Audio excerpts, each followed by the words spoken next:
This is John Champion in Rome. There hasn't been a night like this for English football since the 30th of July 1966. England face West Germany in the World Cup semi-final, courtesy of some cool finishing in the quarter-final against Cameroon.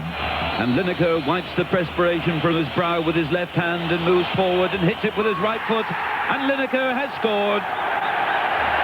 Gary Lineker has scored his 34th goal for England, and I wonder if he'll ever score a better or a more important one. Lineker from the penalty spot. We're into extra time, and England now, they're looking towards Turin and the semi-finals of the World Cup. England 3, Cameroon 2. Well, we have the Northern Ireland manager Billy Bingham with us in the studio to analyse the action this evening. Briefly, Billy, how do you see it going? Well, I see it as a very tight game. Both teams have done rather well, but I think Germany have been slightly in better form than England. But nevertheless, this is a one-off match. This is a match which is so important. Both teams will be fighting very hard, defensively and offensively. OK, Billy, more comments from you at half-time, but let's cross now to the Stadio Comunale in Turin, and tonight's commentary team of Alan Green, Ray Clements, and first of all, Mike Ingham. Hello, a warm welcome to match number 50 in the 1990 World Cup. 2 games left after this one. Whoever loses this evening will go to Bari on Saturday night to play Italy to decide third place. And whoever wins will on Sunday night in Rome's Olympic Stadium take on the holders Argentina in the World Cup final. For Bobby Robson's England, then, it's a history-making night here in Turin. The first time the country has appeared in a World Cup semi-final on foreign soil, and in opposition, of course, their greatest rivals on the world stage, West Germany. Sooner or later, these two always seem to come face-to-face in the tournament. The Germans have looked the best team in the tournament. They've been in more finals than any other country, and they have 3 times as many supporters, I reckon, in the Stadio della Alpi. 30,000 or more have come over the Alps from Deutschland. A crowd of around 50,000, certainly not capacity. England too very well represented, perhaps about around 10,000 sitting away to our left. Now England have made one change from the quarter-final team. Peter Beardsley replaces his injured Liverpool colleague John Barnes, but Mark Wright is okay. He's got a big plaster over that cut eye. West Germany have made 3 changes. Voller back after suspension for Riedel. Hessler takes over from Lidbarski, and little Tone comes in, Olive Tone, for his first game in the tournament, taking over from Uwe Bein. The teams are certainly not the ones that we expected. Ray Clements, as always, is alongside me. Comments on the lineups, Ray? Well, obviously, I think most of us felt that Trevor Steven would probably get into the England side somewhere, especially after his performance the other evening. But Bobby Robson...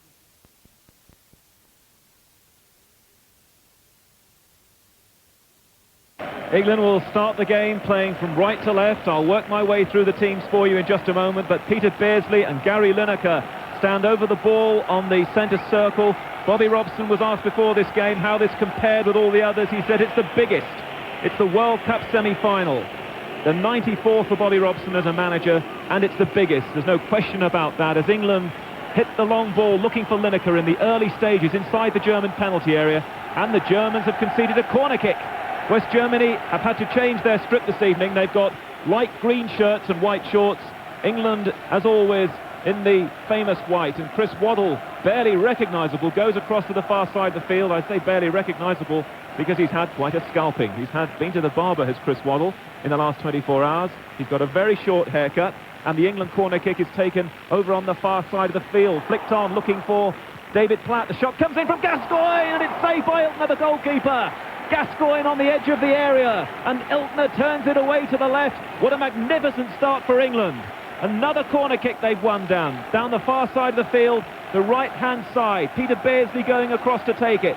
Paul Parker is offering himself, but the corner kick comes in looking for Butcher and Waddle at the near post, and it's gone behind for another corner.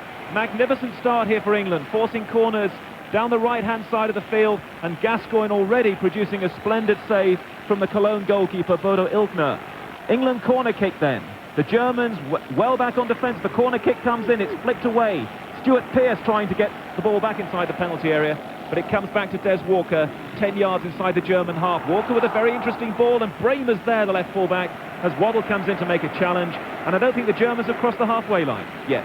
No, certainly they haven't, and that's exactly the start that England wanted, just get a few passes together, get a set-piece situation, and then to try and nearly score a goal from it. So that would certainly give the England team some confidence, especially at set pieces. A very confident start by England as Wright plays the ball through for Beardsley in the area. Beardsley, though, is tackled by Buchwald, and West Germans trying to clear now through Berthold down the near side of the field, but he's carried the ball out of play, and the Germans, being pressurised and being pushed back inside their own half, have got a throw-in to defend. This throw-in is halfway inside the German half, near side of the field, the left-hand side for England, and Stuart Pearce takes it and throws it for Gascoigne. Gascoigne trying to turn his man, Olaf Thon, but in fact Gascoigne's done the turning illegally, and that's a free kick to West Germany. Let me just confirm the England lineup. Peter Shilton, who hasn't had a touch yet in goal, Paul Parker, Des Walker, Mark Wright, Terry Butcher and Stuart Pearce, the back five, Chris Waddle, Paul Gascoigne and David Platt in the middle. Gary Lineker reunited tonight with Peter Beardsley up front. The West Germans, with that man who made the save from Gascoigne, Ilkner in goal, Berthold, Klaus Augenthaler, Jürgen Kohler, Guido Buchwald and Andy Bremer. Then they have Thomas Hessler in for Litbarski in midfield with the captain Lothar Matthäus, Olaf Thon playing his first game in the competition, Jürgen Klinsmann and Rudi Völler, that dynamic twosome up front, and the West Germans through Augenthaler. Long ball forward, Des Walker's there. The ball is far side of the field with the dangerous left fullback Andy Bremer. First touch of the game for Klinsmann. Back to Matthäus, his Inter Milan colleague and West German colleague. It's with Inter Milan again over on the far side. Bremer's cross is headed away by Walker. Parker picks up Waddle, and Waddle trying to clear for England, plays a good ball for Platt. Platt has spun around his marker in midfield. My word, this is a good, confident start by England. Stuart Pearce now in possession, just short of the halfway line. Platt made the run, but Pearce still holds, and then gives it to Lineker, near side of the field. Lineker working his way towards the corner flag, plays the ball into the area, looking for Waddle to make a run. The West Germans playing it neatly, though, through Jürgen Kohler, bringing the ball out now from the back. West Germany 0, England 0, 4 minutes gone nearly in the semi-final of the World Cup, and England have made a very encouraging start, producing already a super save from Ilkner in the German goal from Tottenham's Paul Gascoigne. But now the Germans trying to settle themselves down and looking to Matthäus, going on a typical Matthäus run in midfield. England's midfield players trying to come back. Butcher blocks on the edge of the area and then just allows Platt to take over, and Beardsley, this is good work from England. They are finding their colleagues neatly in midfield, and now they have Parker with the ball down the far side. Parker's crossfield ball, a little unluckily hits Gascoigne, but the West Germans not getting that one away. A mistake by Augenthaler. Beardsley finds Lineker. Lineker back to Gascoigne. Gascoigne can't get the shot, and it's smothered by Kohler on the edge of the penalty area. But England with a real zip here in the opening stages of the semi-final, and now West Germany with Hessler, number 8, on this near side, the right-hand side. He's got Berthold available down the right, that plays it through the gap for Rudi Völler. Völler trying to take on Des Walker, and Walker's tackle off Völler produces a goal kick for England. Peter Shilton to take it. It's obviously a very, very good start by England. I mean, obviously the Germans, they've made two changes in midfield with Hessler and Thon coming in, and it might take them a little bit to get a little bit of understanding going in there. But from England's point of view, I mean, this is the exact positive start that they've wanted.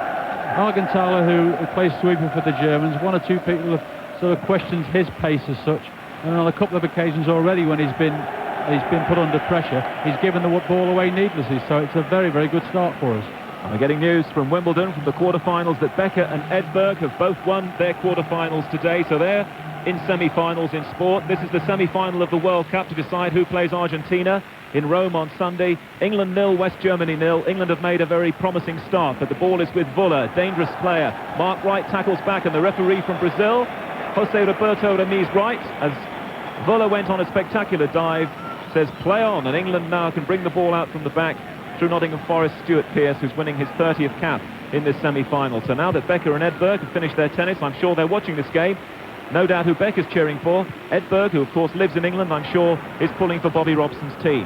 And watching Chris Waddle now, over on the far side of the field, about a dozen yards or so inside the German half. Back to Walker. Walker with a ball for Lineker, and Lineker was just fractionally offside. Jürgen Kohler and Klaus Augenthaler pushing forward, and that's going to be a free kick to Germany back inside their own half. 6.25 minutes gone here then in Turin. The World Cup again live on BBC Radio, the second of the semi-finals. England and West Germany, the great rivals of course in European football, and the ball is with Thomas Berthold, but he's brushed aside by Peter Beardsley. England are really up for this, and it's with Gascoigne, but Gascoigne dilly-dallies a bit on the halfway line, and little Thomas Hessler spins away now from Gascoigne and shows his skills. With Thon and Hessler, there'll be a little bit more flair in that West German midfield. though perhaps not so many ball-winning qualities. It's now with Rudi Völler, tight to the line over on the far side, and this time he has won a free kick against Des Walker, and that'll be the signal for the powerful left full-back Andy Bremer to step forward and gives it to Völler. Völler runs straight into Des Walker, and now Paul Parker clears for England, up towards the halfway line, looking for Lineker. Lineker lays the ball off, Beardsley was in possession, but the referee's committed to the whistle, and that's a free kick to England, a foul on Lineker, just inside the West Germany half. And Chris Waddle and Paul Gascoigne are there. Waddle really has had a close shave, and Ray will tell you what that's all about as the game settles down. There is a reason for it. 7.5 minutes gone, 0-0 between England and West Germany, and that free kick is headed away powerfully by Jürgen Kohler, the man who specialises in man-for-man marking, and he was always going to plead a player to shadow Gary Lineker this evening. Throw into England, far side, right-hand side, Parker and Gascoigne get in each other's way, and now a chance for Waddle. Lovely work from Waddle. Parker has a chance to run now, and Parker's cross off balance has gone behind Iltner's goal, and that is going to be a goal kick to West Germany. We've played nearly 8 minutes. What's the story about Chris Waddle, Ray? Well, typical of Chris, somebody offered some money for charity if he'd have his locks cut off, and typical of Chris, anything he can do to help with charity, he decided to have it cut off. And now we're seeing the short back and sides of Chris Waddle, and one of his favourite charities has benefited from his hair coming off. So, and I should think he is as well, because it's 27 degrees down there. It's an earlier kick-off now for the semi-finals, 8 o'clock local time, 7 o'clock of course back with you in the UK. Very hot down there, and Waddle with the short hair, short of the halfway line, plays it with the left foot to the near side to the England captain in the absence of Brian Robson, Terry Butcher. Butcher now for Lineker. Lineker runs over it. Waddle's waiting for it, and he's floored. A very clear foul by Olaf Thon, little man, no stranger to international football. But this is his first taste of the World Cup finals in 1990, and England have taken the free kick quickly. And Platt's given it back to Parker, far side. Parker looking for Lineker in the area. Lineker's chance to turn Augenthaler. He's got Beardsley and Gascoigne waiting. Lineker, good work looking for Gascoigne. Cut out by Buchwald and picked up in the deep by Rudi Völler. Not much space for him, but does well to find Hessler. Hessler now for Klinsmann to chase. The first chance for Klinsmann to show his pace in this game. Taking on Mark Wright, holds the ball up well, plays it into the area with his left foot. It was missed by Platt, but Butcher was there, and so too was Peter Shilton. Yes, it was the first test for Mark Wright there, and he came up to it very, very well. Klinsmann is exceptionally quick and went out to the right-hand side there, and Mark Wright followed him step for step. Klinsmann knew he couldn't do him for pace. And Beardsley is onside, following good work from Waddle. Another England chance here. Beardsley can cut this across, and he couldn't. And Lineker looks up at the heavens, because that was an opportunity missed and wasted. The Germans were flat and caught square at the back. And Beardsley, if he could have put a good cross in, well, that would have been a possibility for Gary Lineker to score his 4th goal of the tournament. But it's gone behind, and that's another goal kick to the man who's taken over from Schumacher in the German team, Iltner. Yes, what Gary Lineker was a little bit disappointed about is that as Peter Beardsley broke down the right-hand side there, Gary Lineker took his 2 markers towards the near post, and then right at the last moment pulled away to the far post and was totally free. But Beardsley unfortunately hit the ball in towards the near post rather than looking up and playing Gary Lineker in at the far post where he was totally free. 10 minutes gone in the semi-final in Turin, and England certainly have not been caught cold. They haven't been overpowered in these opening 10 minutes. They've been the first team to settle. And now the Germans are settling themselves down and giving the ball to their captain, their general, their absolutely indispensable player, Matthäus. But this time his ball to Bremer has been cut out by England, and Parker's found Beardsley. Beardsley looking very eager in these opening 10 minutes. But there's no way forward for him. But accurately, from almost the halfway line, he's given it back again to Peter Shilton, wearing the yellow jumper and the black shorts. Shilton to Mark Wright. Wright, who hasn't had to jump and head the ball yet with that injury. He'll be pleased about that. A long ball from Waddle now, looking for Platt. Good running by the Aston Villa player near the dead ball line. Flicks it over Augenthaler, tries to go past the Bayern Munich player, looks for obstruction, so too does Lineker. Referee from Brazil waves play on, and there's good work from Iltner now in one movement to find Bremer, and England must stop these surging runs from Bremer down the left-hand side, the source of so many problems when West Germany attack. It's Bremer now almost in the centre circle, finds the right fullback, Thomas Berthold from Roma. Berthold for Thomas Hessler, the other Thomas in the team. Hessler checks on the edge of the area, trying to get his left foot shot in, is deflected, and just wide of Shilton's left-hand post. Shilton scurries across to try and get behind the ball, but couldn't make it. That's a corner. That was dangerous, because Hessler's shot took a deflection, and West Germany win their first corner kick over on the far side of the field in a little bit of evening sunshine. Andy Bremer to take it, and England will have to be very careful and watch Jurgen Klinsmann all the way here, the tall player at the far post with the fair hair from Inter Milan. Klinsmann with Butcher and Wright in between him, and Bremer the man to take the corner kick. Bremer's corner, it's high, headed away well by Terry Butcher. Collected by Kohler and played back to Hessler on this near side of the field. Hessler, square ball for Kohler, and now the West Germans sweep from right to left. Mateus playing very deep has found Bremer on the left-hand side of the field. A slow build-up here from West Germany. Bremer looks for Klinsmann. Klinsmann tried to flick it forward from Wöller. Wöller lost his feeting. Des Walker was inches away from him, and England now can bring the ball out through Paul Parker. 0-0 between England and West Germany. 12 minutes gone in the semi-final.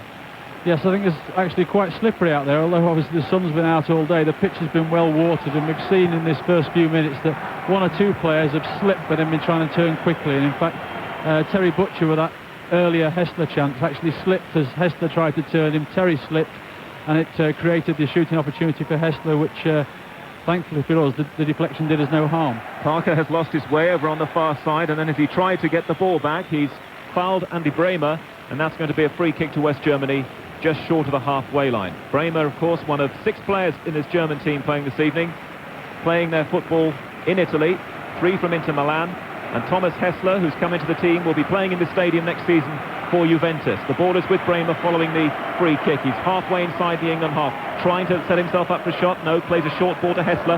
Hessler is dispossessed by Beardsley, and it breaks again for West Germany to Augenthaler. Klinsmann plays it through the gap looking for Mateus. Good one-touch stuff there from West Germany, but Paul Parker was there for England.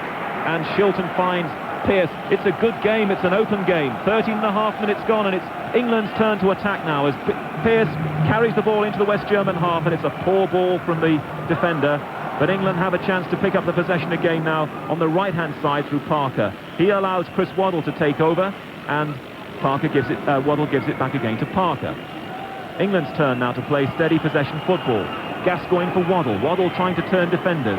He has Parker available again on the right-hand side, and then there was a West German interception made by Olaf Thon, and that's an England throw-in roughly halfway inside the German half down the right-hand side of the field to be taken by Queen's Park Rangers defender Paul Parker. Parker for Waddle. Waddle spinning. He goes left, he goes right. He's now got a chance to cross. Platt's waiting for it. So too is Lineker. The defender Kohler was there. West Germany happy just to help that ball back into the England half, where Butcher just about finds Gascoigne, and Gascoigne turned it into a good ball. Goes around Klinsmann. Very confident play from Gascoigne. Steadies himself beautifully and then plays it back to the man in the centre of the defence, the sweeper Mark Wright. England playing with plenty of poise and confidence here in this semi-final. A lot of the players said that they would consider to be underdogs in this game, and the pressure was off them. West Germany, the people's favourites to go through to the final again against Argentina. But England have started encouragingly, and they're again trying to force their way through in midfield. But now the break is on for West Germany, and there's danger as Klinsmann and Wöller prepare the threat. But Mark Wright's in. Klinsmann showed too much of it to the Derby defender, and a sway of the hips from Mark Wright takes him around Hessler, and then he just dabs the ball back to Stuart Pearce. Job well done by Mark Wright, playing confidently on the floor. Waddle now, just short of the halfway line. Down below us on the left-hand side of the field, finds Lineker. Lineker against Buchwald and Kohler, one too many. Kohler's got the ball. Hessler, Wöller lays it off to Kohler, now just inside the England half, and the ball is played in by Berthold, and England have left Klinsmann on the edge of the area. Klinsmann's trying to flick it over Des Walker, and that was the first real danger. Suddenly England defenders backed away from Klinsmann, and that might have been costly, but Klinsmann couldn't make anything of it, couldn't bring it down, and England are able now to clear through Pearce. Yes, it was a great run by Klinsmann. Wöller pulled all the defence over to the left-hand side, and Klinsmann just pulled right away of that far-hand side there. And it was a great ball into him, and thankfully we managed to get a defender back. Lineker and Beardsley combine. Lineker 25 yards out, trying to get a shot in, but he doesn't like shooting from long range. Gives it to Platt. Platt is being squeezed, but finds Pearce. Lovely ball on the left. Pearce drags the ball back. Lineker goes in and can't make firm contact because Kohler got an interception. England have got a corner kick. Lineker is down on the 6-yard line. Got a little bit of a knock there, I think, from Kohler. That might have just affected his poorly toe, but England have got the corner kick left-hand side, and that was a lovely 1-2 between Beardsley and Lineker to start the move off, and Beardsley is the man to take the corner with Barnes and Waddle at the near post, and it's not a good corner. It's headed away by West Germany at the near post. Stuart Pearce had a chance to play it back again to Peter Beardsley, but he was being jockeyed all the time there by Hessler, and the ball is out of play just in front of Franz Beckenbauer, down there, standing as always, arms folded, watching his German team and watching England gain about 5 yards from the throw-in. They've got another one now about 25 yards from the corner flag down this near side of the field. Sensibly taking their time as well. Stuart Pearce is waiting. He's waiting for Terry Butcher to make a forward run. Butcher now just on the edge of the penalty area. A little bit of extra height might be useful, and Pearce looks for Butcher. Butcher tries to head it off the back of his head. West Germany have got plenty of players back. Pearce heads it back again looking for Butcher, and West Germany clear a little hurriedly through Kohler into the England half, where Walker's prepared to let the ball bounce and then very stylishly from 30 yards turn it back to his goalkeeper. Well, the one thing the Germans have shown so far in this game is that they do look a little bit weak at dealing with cross balls yet again. They've shown in this tournament they do concede goals from balls played into the box from wide positions, and we've so far created 2 or 3 opportunities from getting in wide positions, and that's obviously very promising for the England team. 17 and a half minutes gone in the semi-final here in the Stadio delle Alpi in Turin. England 0, West Germany 0. I know we have a worldwide audience with the BBC this evening, and once again we're very delighted to have you with us wherever you may be.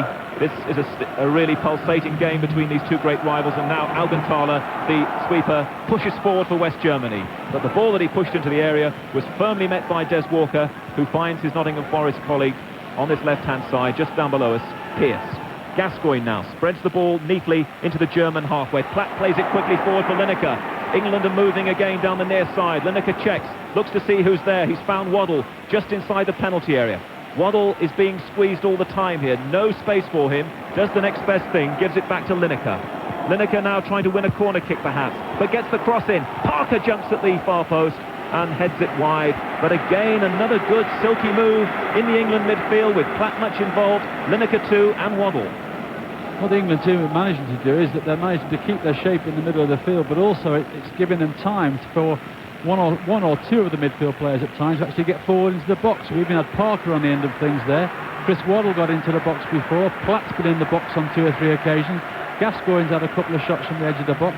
It's all very, very promising at the moment. Well, let's see if he can produce a goal to really underline the promising start. Rudi Völler now finds Olaf Thon inside the England half. Looking for Klinsmann. Mark Wright is there. Klinsmann falls spectacularly. Play on, says the referee. And England have the ball on the left-hand side. Pearce chips. Lineker heads it on. Nobody there, though. It bounces into no man's land. And Klaus Augenthaler fills the space. And then, as he does do, makes 20 yards very quickly and finds Andy Bremer. Andy Bremer having to come in field, though, looking for the ball. And then plays it splendidly into the path of Thomas Bertelt, number 14, the right fullback. England have slipped. Gascoigne slipped.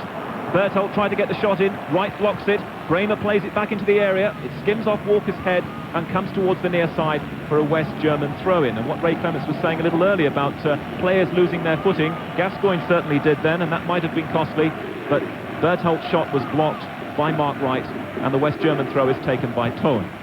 Finds Hessler, and back again to little Thon on the right, trying to nudge his way closer to the area, and wins a corner kick off Stuart Pearce. Good play that by Olaf Thon. Just over 20 minutes gone in the first half here in this fantastic setting in Turin, and it's 0-0 between England and West Germany to decide who plays Argentina in Rome on Sunday night, and to decide, of course, who plays Italy, the third place in Bari, on Saturday night. The corner kick will be taken by the captain of West Germany, survivor from the 86 final, Lothar Matthäus. Matthäus with plenty of height, headed away by Des Walker, collected beautifully by Hessler. He finds Bremer, 30 yards out. It's Bremer's range, but it's cannoning off Butcher's shoulder. West Germany head it back again, looking for Rudi Völler, but Rudi Völler brought that down with his hand, and the decision's applauded by Terry Butcher because it's a free kick to England. England 0, West Germany 0. I just think how well the referee has actually done so far. We've actually seen some poor refereeing at times in this World Cup, but so far tonight the referee's done very well, because Klinsmann on a number of occasions, as we've seen in this World Cup, has thrown himself to the ground any time somebody makes contact with him, and the referee has not given one free kick so far. And also Voller on a couple of occasions, and also 1 or 2 of the other German players have tried it on, and the referee's having none of it, and that's good news for England. Butcher now tries to find David Platt. West Germany are there. It's the referee, by the way, who took charge of the Republic of Ireland-Romania game in Genoa, and he's now watching West Germany starting to purr through midfield through Olaf Thon. Olaf Thon finds Klinsmann. Mark Wright is there, but it comes back again to Olaf Thon on the edge of the area. Thon shot, and that's high, and Peter Shilton doesn't have to get off the ground for that one. But the Germans, as they've shown in world football, have the players there over the last 5 or 6 years who can really spank the ball from 30, 25 yards. Matthäus certainly, Bremer another, and Tone too. But this time they don't get it right, and Peter Shilton prepares to take a goal kick. England kicking from right to left in this first half. We're sitting just inside the half, being defended by West Germany. Right back, looking down on the running track is Shilton's kick. Pearce jumps with Berthold, and Pearce used an elbow, and Berthold's gone down. And Stuart Pearce just picks him up to see if he's all right, and Berthold says get away, and it's a free kick to West Germany just short of the halfway line. It's also the halfway point in the first half, and Alan Green is desperately keen to take over. Well, last night we were in Naples, all three of us thinking Italy, not Argentina. You know what happened. Tonight, perhaps our heads, though definitely not our hearts, said West Germany, not so far. The free kick is taken by West Germany, and they have possession midway inside England's half, and Olaf Thon runs towards the penalty area, and he's easily beaten by the challenge of Platt, and Waddle brings it clear now. Crossing the halfway line, he's got Lineker to his right, and he plays it to Lineker. A couple of yards in from the far touchline, midway inside the German half. He's brought down easy by Bremen, notes of the referee. Good decision, too, by the Brazilian official. And Germany have it with their captain, Lothar Matthäus, near side. He's got Berthold to his right. He chips it instead to Hessler, who flicks the ball on with his head towards Bremer on the far side of the field. But Bremer is beaten by the joint challenge of Waddle and Beardsley. And now it's with Parker. Gascoigne. Gascoigne was fouled as he flicked the ball off. And it will be a free kick to England. 23 minutes gone here. In Turin. England 0, West Germany 0. Butcher for England. The captain plays the ball to his right to Waddle, just on the halfway line, a few yards in from the far touchline, England right. And Waddle guides it up that touchline towards Gascoigne, who seemed to be leaning on Bremer, but has he got the decision? The referee certainly blown his whistle, and I think it will be a free kick to England. Yes, certainly a free kick, and deserved. Bremer certainly knocked over Paul Gascoigne there. It's noticeable how the England players are making sure they pick up the German players, so there's no risk of any bookings at this late stage in the tournament. Certainly not. Pearce and Beardsley have bookings against their names tonight. Free kick to England then, taken by Chris Waddle from the far side. He'll hit it left-footed, so it's coming in towards goal. Towards right in the near post. Good header away by Klinsmann. Picked up by Gascoigne. Rifles in the shot. Straight at the keeper, Ilsner. Well, that was inches away, Mark Wright, from actually getting his head to the ball there. And right behind him was David Platt as well. Superb ball in by Waddle.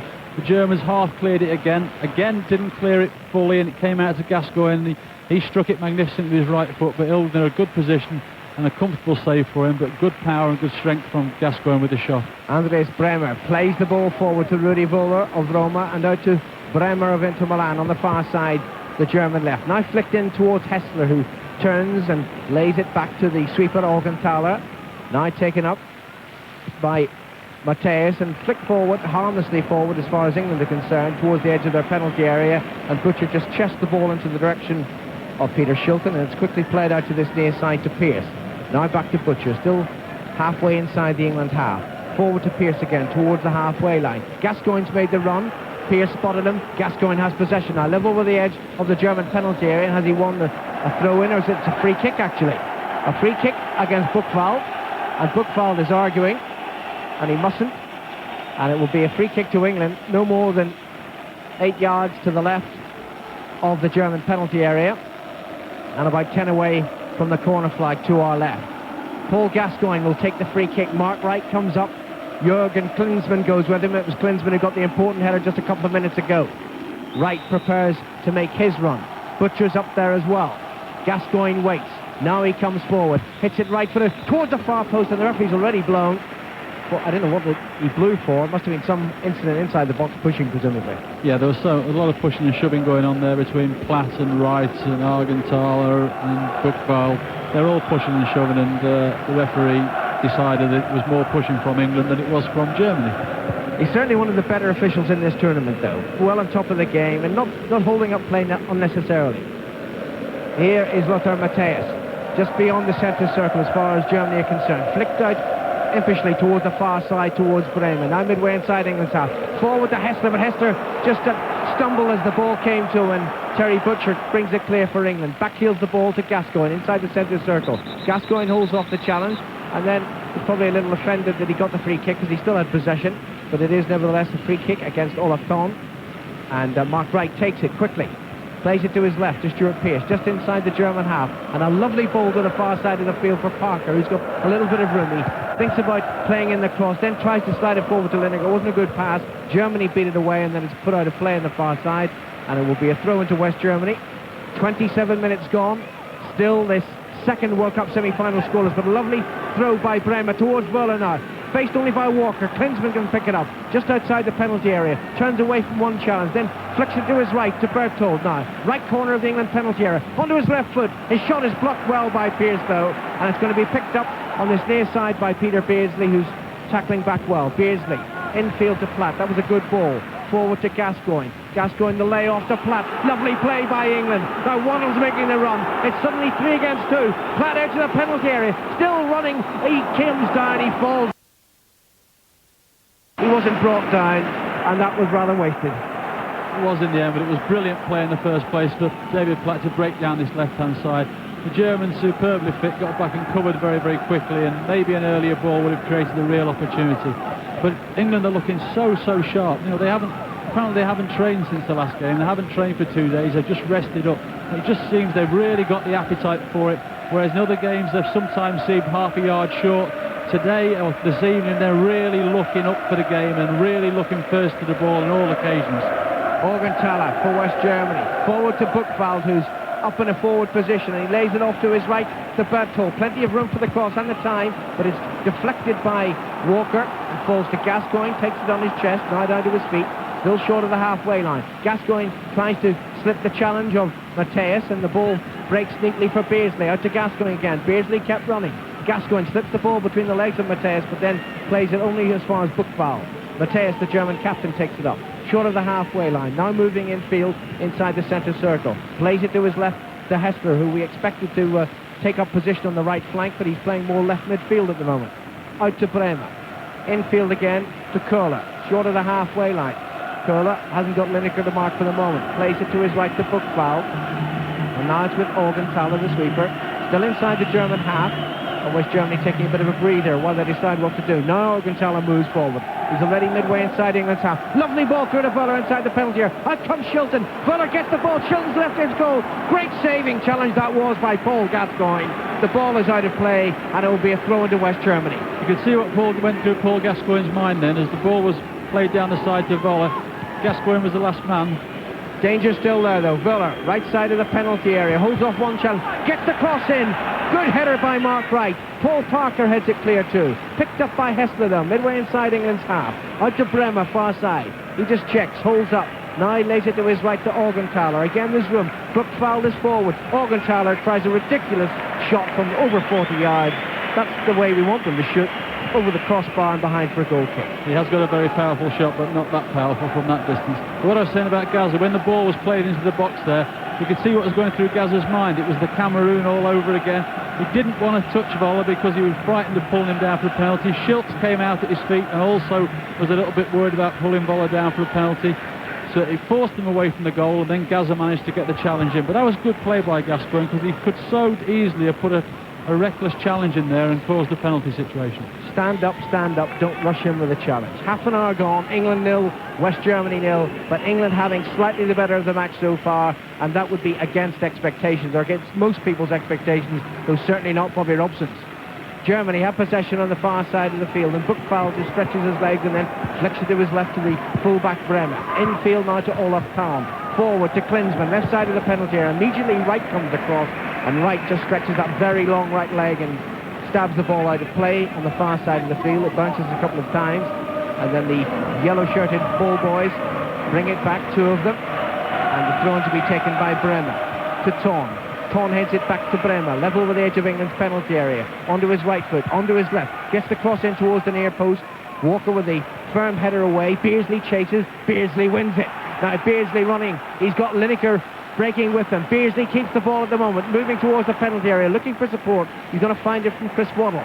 Waddle far side, England right, faced by Bremer and by Mateus. Edge of the penalty, flicks it in. Lineker misses with a header and it almost falls to Platt. Still the danger here as far as Germany are concerned. Pearce inside the penalty area, under his right foot, but the shot is wide, and a goal kick to West Germany.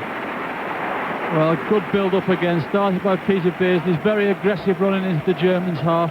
Then he knew he couldn't get past two Germans. He held the ball up, played it out to Chris Waddle, which allowed David Platt to join Gary Lineker in the box. And when the ball was played in, Gary got the faintest of touches at the near post and deflected it towards the goal, but unfortunately just deflected it that foot or so further away from David Platt, which enabled the ball to go harmlessly away from the goal. But then Platt got it back, got it into Pearce, and we still managed to get a shot from it. Hessler with a lovely layoff to the far side towards Vuller, left side of the England penalty area. He's checked by the presence of Des Walker, and he's so checked that he hits the ball out of play, and Vuller has gone down injured. Now, I don't know what happened there, but Vuller is certainly clutching his right leg on the far side of the field. He's off the pitch at the moment, so he'll have to get treatment as the physio runs all the way around the pitch. He's not on it, so the referee won't hold up play, presumably. It's a throw into West Germany, which they're in no hurry to take. It can't be a throw into England, sure. It's got to be a throw into England, of course. Vuller hit the ball out of play. Yes, certainly. It's actually it would look a little bit worrying for Vuller, because it seemed to be just a straightforward run with Walker. There didn't appear to be any contact at all, and he just stopped in his tracks, and he's actually holding his right knee around the sort of area that you get cartilages as such. Now, I mean, I hope it's nothing like that, but certainly it seemed a very, very strange situation there, because there appeared no physical contact at all. Now, there was certainly no one near him. He was just trying to lay the ball back to Bremer and totally miskicked it, and he injured himself in the process. Meanwhile, England attack. Waddle now, right side of the penalty, gets the cross in low. Lineker couldn't get there before Curler, and the ball breaks away towards Klinsmann, still inside his own half. The layoff towards the halfway line, the back heeler by Ogletree. Mistake. Waddle tries the long range shot, and he'll go, saved it over the crossbar and behind for a corner. But what's the referee's decision? Well, the referee's pointing for something else, but that was a brilliant piece of play by Chris Waddle. He saw the West German keeper off his line. He hit it beautifully left-footed. Well, it must have been from 60 yards out, and Ilgner did ever so well to get back. But what was the referee's decision? I don't quite understand what's going on. Well, he's awarded a free kick to West Germany. It didn't appear that he'd given a foul when David Platt bumped into Argenthaler near the halfway line, and that's when the ball broke clear to Chrissy Waddle. But obviously, after what Chrissy Waddle did, what he did, the referee thought, well, I'd better give a free kick, I think. But that was brilliant by That was a Waddle. Pele touch from 1970. That was quite outstanding from Chris Waddle. It wouldn't have counted, unfortunately. Berthold now making progress down the German right. Pearce comes across and bundled into the German player, and I think there's a free kick. Is there indeed? Meantime, Rudi Vuller is not going to take any further part in this game. Germany prepared to make a substitution. It's Karl-Heinz Riedler who will come on. Riedler played against Czechoslovakia when Vuller was absent because of suspension, having been sent off against Holland. But Vuller clearly injured himself on the far side of the field, and he's not going to take any further part, and that's bad news for West Germany, perhaps good news for England. Well, yes, certainly. Obviously, Vuller is an exceptional striker and a very, very experienced international as well, so that's certainly got to be a bonus for England if Vuller stays off the field. Also, at the moment, we've got Berthold is down on the floor, off the pitch, on the right-hand side, but I think that's a bit of play acting by the Germans, as Mateus is about ready to take a free kick on the right-hand side here. All of a sudden, since Riedler got up off the bench, Vuller's collapsed again. He tried to just do a little bit of light jogging in the far side of the field, and he's collapsed onto the ground once more. I can't see him getting up from that. Free kick to West Germany, though. 10 yards to the right of England's penalty area. Played in by Mateus. Headed away by Mark right to the edge of the penalty area. Lineker controls it with his first touch and moves away. Good play by Gary Lineker. To Parker, to Waddle on the far side, just short of the halfway line, England right. Butcher makes himself available. Waddle plays it forward towards Lineker. Immediately Curler comes to attend. Lineker has it, though. Out to Parker. Back to Waddle. Germany down to 10 men and have been so for the last 3 or 4 minutes. Gascoigne. Out to Waddle, far side. England right. Now he hits it long, drives it long towards Stuart Pearce. Mateus is there. Mateus gets a good header down, and it's brought away by Olaf Thon, or Berthold it is indeed. Berthold forward to Klinsmann, the lone striker for the moment. It almost got past Des Walker, and indeed Walker impeded him, and that will be a free kick to West Germany. Yes, and that's the first time that Klinsmann's caused any real problems to the England defence. Lovely, as the ball was played up to him, he dummied to take the ball, stepped over it, and turned left Des Walker by half a yard, and Des, when turning, put his right arm across the chest of Klinsmann and stopped him from getting away, so certainly a free kick on that occasion was warranted. When Vuller actually was sent off against Holland, Klinsmann was left as the lone striker. He caused the Dutch no end of problems with his pace.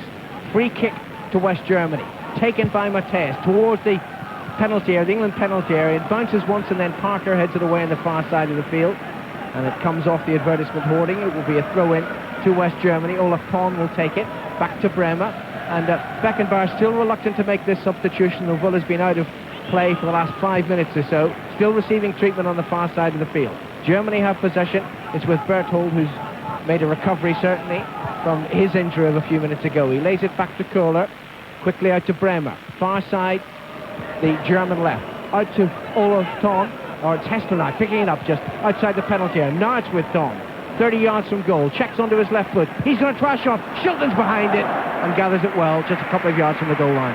Yes, first time Peter's been tested there. Good shot right on there, come with his left foot, dipped just in front of Peter there, just to his left-hand side, but went down, body behind it, no problems for him at all. Oh, and Beardsley's brought down by Buchwald, and that's certainly a free kick. England really up for this game, and they must know, they must sense this is the opportunity of their lives. They're in the semi-final of the World Cup. Ahead could be Argentina, and let's face it, it's almost like Argentina reserves. They're missing 4 players on Sunday through suspension. This is a great opportunity for either England or West Germany to win this World Cup, and the England boys know it out there. You can sense it, you can feel from the way they're urgent about their play tonight. 7 minutes to go to half-time, still no score. Waddle takes the free kick, drifts towards the edge of the German penalty area, headed away by Bremer, out of play on the far side. Parker to take the throw-in. Butcher makes himself available. Butcher plays it back to Parker, hugging that England right touchline. Lays the ball forward to Gascoigne. Parker keeps running, Gascoigne keeps the ball. Now he gives it out to Parker and he's offside. It's a free kick. It's a free kick to West Germany, deep inside their own half. We have the substitution. We anticipated. Karl-Heinz Riedler comes on, and Rudi Völler, unfortunately for West Germany, is now being carried off the pitch just behind Peter Shilton's goal away to our right, and that certainly is not good news for West Germany. No, certainly. He's got his right knee very, very heavily strapped, and it does make you think, as I said originally, that it might be quite a serious knee injury. His knee might actually have locked as he tried to move, and that's what held him up and why he purposely kicked the ball out of play, because he could do nothing else. Augenthaler plays the ball forward. Matthäus skips past the challenger Parker, and he's brought down, and that will be a free kick. Parker shakes his hand. That's a wise move.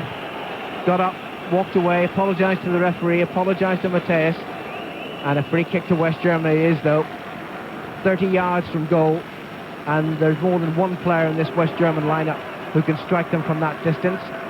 Hessler is there, Matthäus is there, Augenthaler loves to hit them, but he's taking up position well away from the free kick. So it's 30 yards out, slightly to the left of the D. 5 minutes to go to half-time, still no score.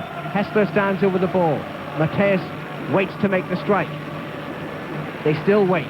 The referees now blows his whistle, and Augenthaler's going to hit it. Right foot, a tremendous save by Shilton. He seemed to hesitate for a second, and then he just stretched out and pounded the ball over the crossbar. Corner to West Germany. There's a good free kick by the Germans there. Augenthaler went it right away from the situation, though he wasn't going to be involved, and then they played it to him, and a great strike and a great save. The corner from the far side, taken by Hester, left foot, out-swinging corner, headed away by Walker. Picked up near side of the field. Germany try to keep the pressure on, and that's a good saving challenge by Peter Beardsley, puts the ball out of play. Thomas Hester takes the throw. Down to Olaf Thon, a quickly overhead kick towards the edge of England's penalty area. Almost a shot comes in there from Riedler, beaten away by England, picked up by Augenthaler, who 40 yards from goal. He half thought about the shot, changed his mind, gave it to Bremer.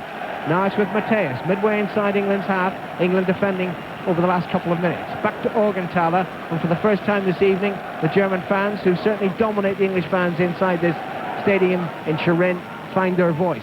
Berthold plays it to his left to Augenthaler, who moves away from Lineker's challenge, and now it's out to the far side of the field, and another German is receiving attention on this near touchline. I'll let you know in a moment. Hester tries to play the 1-2 just outside the penalty area. Now he checks, looks for support, plays it back to Buchwald, out to Berthold, and Berthold into Buchwald once more. Berthold, Germany again down to 10 men. Bremer shouts for the ball on the far side of the field. Berthold spots him and plays it out there. Now Bremer a little bit of room, runs towards the penalty area, lays it off to Klinsmann, left side of the area. He checks, crosses right-footed, headed away by Wright. Parker's there, Butcher's there, so too is Parker once more. He tried to head it past Mateus. Mateus got possession though, trying to beat Parker down the left-hand side. Parker gets in the challenge, has to concede the corner though. And it's the substitute, Karl-Heinz Riedler, who has been receiving attention. He seems happy enough to come on again. But not a happy night for the Germans as far as injuries are concerned. 3 minutes to go to half-time. Still, this second semi-final in the World Cup is scoreless. Bremer takes it from the far side, hits it high, looking for Buchwald. Headed away by Butcher, picked up by Hessler. Just 5 yards outside the penalty area. Now it's with Riedler. He's immediately challenged by Beardsley. Ball breaks to Hessler. Back to Berthold. Berthold looking for support, finds it with Augenthaler. 10 yards inside England's half. Lovely pass to the far side of the field to Bremer, who controls it with his first touch, but immediately Parker was in the challenge and he just stabbed the ball away out of play. Throw into West Germany. 2 minutes to go to the interval. Still, we await the first goal. Olaf Thom for West Germany. Forward to Riedel, back to Augenthaler. 40 yards out, and then he turns and looks 40 yards to his right. Plays a lovely pass to Berthold. Infield to Hessler. Now played forward by Mateus towards the edge of the penalty area to Riedel. Riedel is beaten by Butcher, and then almost a mistake there. Buchwald tried to get in, then he went down looking for the free kick, and the referee just indicated that was a lovely dive, son. Get up on your feet and get on with the game. Yes, and obviously England don't want to concede anything this last minute or so before half-time. It's been an excellent first half for the England team. Just in this last 5 or 10 minutes, the Germans have just got on top a little bit. They've put 1 or 2 passes together, but certainly Bobby Robson and the England team can be more than satisfied with their first half performance, because certainly they've created more chances than the Germans have, and Peter Shilton has only been tested on 2 occasions in this first 40-odd minutes. Walker to right, short of the halfway line, forward to Waddle inside the centre circle. And Waddle looks up and hits a lovely pass, 50 yards to Paul Gascoigne, right side of the German penalty area. Immediately Bremer comes across. Oh, Gascoigne was unlucky because he skipped past the full-back, and then he tripped, and then he finally brought down Bremer, and that will be a free kick to West Germany. But just for a second, he eluded the defender. Yes, well, Gaz has proved that on a number of occasions in this first half. He's got the ability to go past any player in the world, and he's even taken it past the likes of Mateus on 2 or 3 occasions. Actually stuck it through his legs on 1 occasion and went the other side of him. So certainly he can be more than happy with what's happened in this first half. And more than happy with what's happened to him during this World Cup. Paul Gascoigne has truly come of age here in the World Cup finals in Italy, and here he now finds himself in the semi-final of the World Cup with a great opportunity before him and his team if they can get past the might of West Germany, who are in possession at the moment. Augenthaler on the halfway line inside the centre circle. Plays it to his right to Buchwald, and once again the Germans, every now and again they take a little breather along the defence, not too worried about taking up a few seconds. It's with Kohler, now Augenthaler again inside the centre circle, and they haven't gained gained a yard rather in terms of advantage. Now it's with Berthold, and the referee blows his whistle, and that is half-time. No score, but a more than satisfactory first half for England. Well, a shadow of a doubt. It's a very, very good half by the England team. They've supported well from midfield. They've had to bring on Karl-Heinz Riedel, who's going to be playing for Lazio next season. Werder Bremen player. He's taken over from another former Werder Bremen player, Rudi Völler, who went off with that injury. And the referee from Brazil, Mr. Wright, just checks the watch, looks at the linesman, makes sure everybody's ready. England defending the goal away to the left in this second half, and Germany in a change strip of green shirts and white shorts get us underway. I'll just work my way through their team for you in the next few minutes. They have the possession from Olaf Thon back to Guido Buchwald, trying to settle everybody down again in the early moments of the second half, and giving it to Thomas Berthold, their tall right back, far side of the field. Getting encouragement now as well from their supporters, who certainly dominate the England supporters numerically in the stadium, but those England supporters with plenty to shout about in the opening 45 minutes. I don't think an England player's had a touch yet in the second half, but then again Germany haven't gone out of their half. They're just happily playing it through the defence, and back with the man who's got that big shot, Augenthaler. Then a long ball from Augenthaler, brought down by Hessler. Des Walker makes the interception, and Pearce keeps it in over on the far side, and the England left full-back position hits it long, not accurately. West Germany back in business again through Berthold. Berthold in field to Mateus. Mateus steadies himself down and then flicks it towards the near side to Augenthaler, the sweeper. Augenthaler back to the far side of the field with a square ball to Berthold. Hessler offers himself, but this is good work as Matthäus finds Riedel. Riedel trying to turn Walker, slips it through again to Matthäus. England defenders are crowding, they'll have to be careful here, and in the end it's David Platt who gets it back from 7 yards to Peter Shilton. And Ray Clements with us for the first time in the second half. Yes, well, that's what I was a little bit worried about. They might try and do. All of a sudden, Matthäus seems to be playing sort of 10 or 15 or 20 yards further than he was in the first half. And he was fully involved in all those little 1-2s. And thankfully, England got enough players around. David Platt eventually calmed the situation down by playing it to Peter Shilton from about 8 yards out. But it was a little worrying that Matthäus, in these opening minutes of the first half, has got forward so soon. Interesting that the Germans really starved England of the possession right at the start of the second half, not allowing them to get back into the game. And again they try their luck on the halfway line with Riedel, now for Hessler. Hessler carrying the ball towards this near side, then goes outside of Platt. Good skills from Hessler and a layoff from Klinsmann, but Beardsley's there. Beardsley into the German half, and that's got a deflection. And let me just remind you of the German team. Ilkner in goal, Berthold, Thomas Berthold, Klaus Augenthaler, Jürgen Kohler, Guido Buchwald, Andy Bremer, Thomas Hessler, Lothar Matthäus, Olaf Thon, Jürgen Klinsmann, and now Karl-Heinz Riedel. No Litbarski this evening, and no Uwe Bein, and no Barnes for England. Deutschland, at the moment, the sound around the stadium as little Hessler again picks things up for West Germany. Back inside the half they go for Klaus Augenthaler, tall, commanding figure. Augenthaler now, back to forward rather to Olaf Thon. Olaf Thon trying to thread it through, being held up by Platt. Prods it forward for Hessler to make the run, and Des Walker's there again for England, giving it back again to Peter Shilton, but England not being allowed to settle at the start of the second half. 3 minutes gone in Turin, the second semi-final of the World Cup in Italy, live on BBC Radio. England against West Germany, and it's 0-0, and England are now trying to attack through David Platt.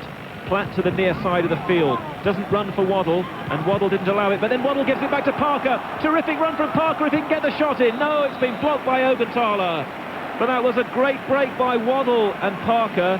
England think they've won the corner kick, but they've been denied that by the Brazilian referee. And that England's best moment so far in the second half. There's a great 1-2 there with Parker and Waddle, with Parker bursting through into the box there. And unfortunately, he just wanted one more touch, and he just knocked it too far in front of him, and it allowed Augenthaler to come across from his sweeper position and get a block on the eventual shot that Parker put in. But if Parker's first touch had just been a little bit better, he'd have been right in, 12 yards on goal, on an angle, with a great shooting opportunity. So England now start to pick it up again, but West Germany have the ball back inside their own half. Every time they've had an anxious moment, they then just play around with it and settle themselves down again. And they look to Andy Bremer, just down below us on the German left, for Hessler. Hessler's playing all over the pitch at the moment. Now it's with Augenthaler, just inside the England half. Puts his foot on the ball and chips to the far side. Berthold's got it, cushioned it on his chest. Rides the challenge from Beardsley, and back again with Berthold. Berthold forward, the West Germans are onside still. It's with Olaf Thon trying to turn Paul Gascoigne, but he's dragged the ball out of play as the cross comes in. And that's going to be a goal kick to England. Contrast between the two managers down there, who of course will both be leaving international football at the end of the World Cup. To the left, Franz Beckenbauer stands and leans and has his arms folded. To the right, Bobby Robson is sandwiched in between Don Howe and Norman Medhurst, one of his physiotherapists, watching and looking, and would have been proud certainly of the way his players performed in the opening 45 minutes. But it's still 0-0 between England and West Germany, looking for the first goal here. England's captain Butcher plays it square for Pearce, short of the halfway line. Pearce into the German half. Platt knocks it forward, hoping to take on Buchwald here for speed, but Buchwald is helped out by their sweeper. That's Klaus Augenthaler from Bayern Munich, oldest player in the team, and Augenthaler hits it long. Mark Wright is back though, the England sweeper, and that is again with Peter Shilton. I would think that the slow German build-up from the back, they would feel that's there to their advantage actually, that the longer the game goes on, the stronger they should get, because they'll obviously know that England played extra time 2 days ago, and that they wouldn't be looking forward to playing extra time, or even the longer the game goes on without England scoring, Germany will feel a little bit more confident, I would think. And that's why when Germany have got the ball, they do keep possession of it for a long time. England now have made some good space for themselves, and Mark Wright goes into the German half for the first time, and he's hit it, and he's got a deflection, but Ilton is going to keep that one away from going for a corner kick. Interesting to see Wright coming forward as the Germans backed away, and good to see England carving open some space for themselves. They've got another chance now through Pearce. Pearce with a short ball for Beardsley. Beardsley back into the path of Pearce. Pearce with Buchwald to beat. Try to get the cross in. Hits Buchwald on the ankle and goes out for an England throw-in over on the far side, roughly level with the edge of the West German penalty area down the left-hand side. England 0, West Germany 0. 6.5 minutes gone in the second half in the semi-final. Following the throw-in, Beardsley's trying to make progress down the left. And has he won a corner? He has indeed. And this will be England's 5th corner of the semi-final. They just go in front of West Germany. West Germany had 4 corners in the first half. That's how close it was. England had 4 as well. But now England get the first corner of the second half, and Peter Beardsley the man to take it. Only Des Walker staying back, and Mark Wright makes the signal. The corner kick comes in. Platt goes in for it. Augenthaler hacks it away. Pearce makes a mistake as he tries to give it back to Beardsley, and the Germans are on the break through Riedel. Riedel for Klinsmann. Walker gets an important leg in, but it's spun back again to the West Germans, and there's danger here with Olaf Thon. Olaf Thon trying to get a shot in, straight at Shilton. Parker's there and gives it back to Shilton. Shilton got the block, and there was real danger for England as they try to backtrack following the mistake by Pearce, but now England pick it up on the right-hand side. It's an excellent game again as Waddle finds Gascoigne. Gascoigne tries to go around Augenthaler and falls over. Let's hope he gets up quickly. England need Gascoigne, where the West Germans have the ball with Matthäus. Matthäus for Berthold. Again now, the game moves up a gear. Berthold through the gap. He wanted Riedel to make the run. He didn't, and Walker's able just to give that back to Peter Shilton. Now there's news coming through from Wimbledon that Ivan Isevic of Yugoslavia has won his quarter-final against Kevin Curran and will play Boris Becker. So that's a West German-Yugoslavia clash in the tennis. And of course earlier in the World Cup, West Germany beat Yugoslavia by 4-1 in the football. Now Waddle's found Beardsley. Oh, and Beardsley couldn't take it, and if he had taken it, that would have been a position of menace. But he didn't. It slid away from him, and the West Germans just at the moment temporarily down to 10 men. Andy Bremer limped out of play and will now need the referee's permission to come back on again. Well, no, he's just walked straight back on again, and they haven't waited for that. And Bremer might even get the ball. Don't think the referee even noticed that he limped off. Remember, they've lost Böhler with an injury, and Riedel's on, and so far, touch wood, England haven't seen too much of Klinsmann, but now they might. A long ball looking for him. Wright has to go in with the head. Forced to Riedel. Riedel presses it down, tries to get the shot in. Wright was there. Hessler's looking dangerous again on the area, but Gascoigne dispossesses him. And typical Gascoigne, barrel-chested, struts forward with the ball. Waddle's made a run. Gascoigne hasn't picked him out. He plays it forward for Lineker, and the move breaks down. And that was a wasted opportunity, perhaps, because the West Germans pick it up again at the back. And Thon sets off through the half. Again, Beardsley's trying to scramble back to stop him from moving. And he did, actually, because the move lost momentum. And the West Germans now look to their right fullback, Berthold, entering the England half. With Matthäus, the captain, playing deep again. Now for Hessler. Right-hand side of the field. Accelerates Hessler. Goes inside, goes outside. Whips the cross back. Buchwald, the defender, went forward. Mark Wright heads it behind for a corner. It's nip and tuck. It's now a corner kick to West Germany, left-hand side. It's 5 corners each, but it's 0-0 in the semi-final. And Andreas Bremer of Inter Milan comes towards the near side to take this West German corner kick. With Parker at the near post.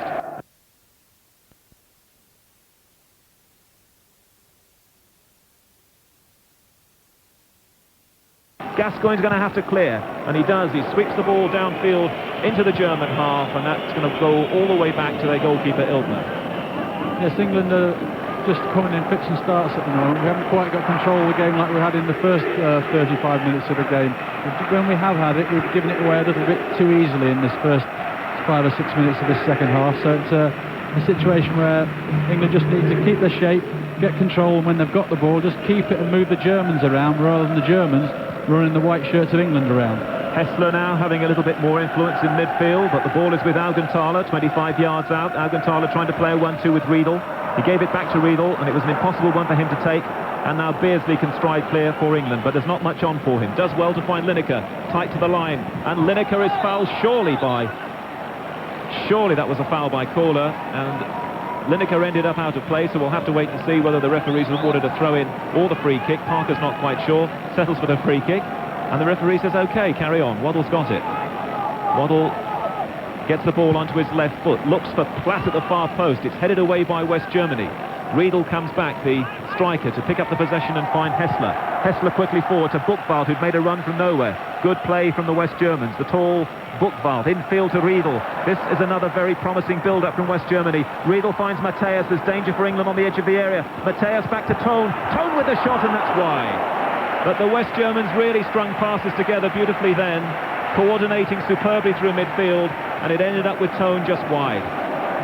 Yes, the Germans, what they're actually doing now is they're shifting the ball from one side of the pitch to the other and dragging defenders and midfield players one side to the other until all of a sudden a gap opens, and then they play the killing ball, and then they're finished up with getting 1 or 2 shots on goal now. So a little bit worrying, but we're still in there and we're still holding on, no problems.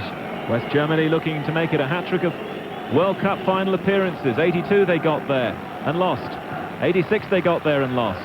Here they are again in the semi-finals, and England are doing well, but it's 0-0 in Turin, and we've played 12 minutes of the second half of this semi-final.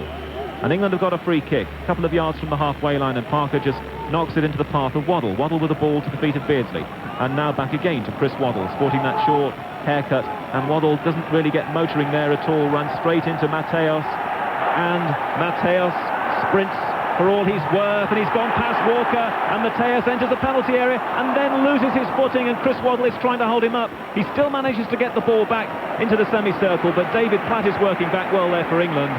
But terrific speed there from Lothar Matthäus, Franz Beckenbauer's favourite player in the West German team, the pillar of his side.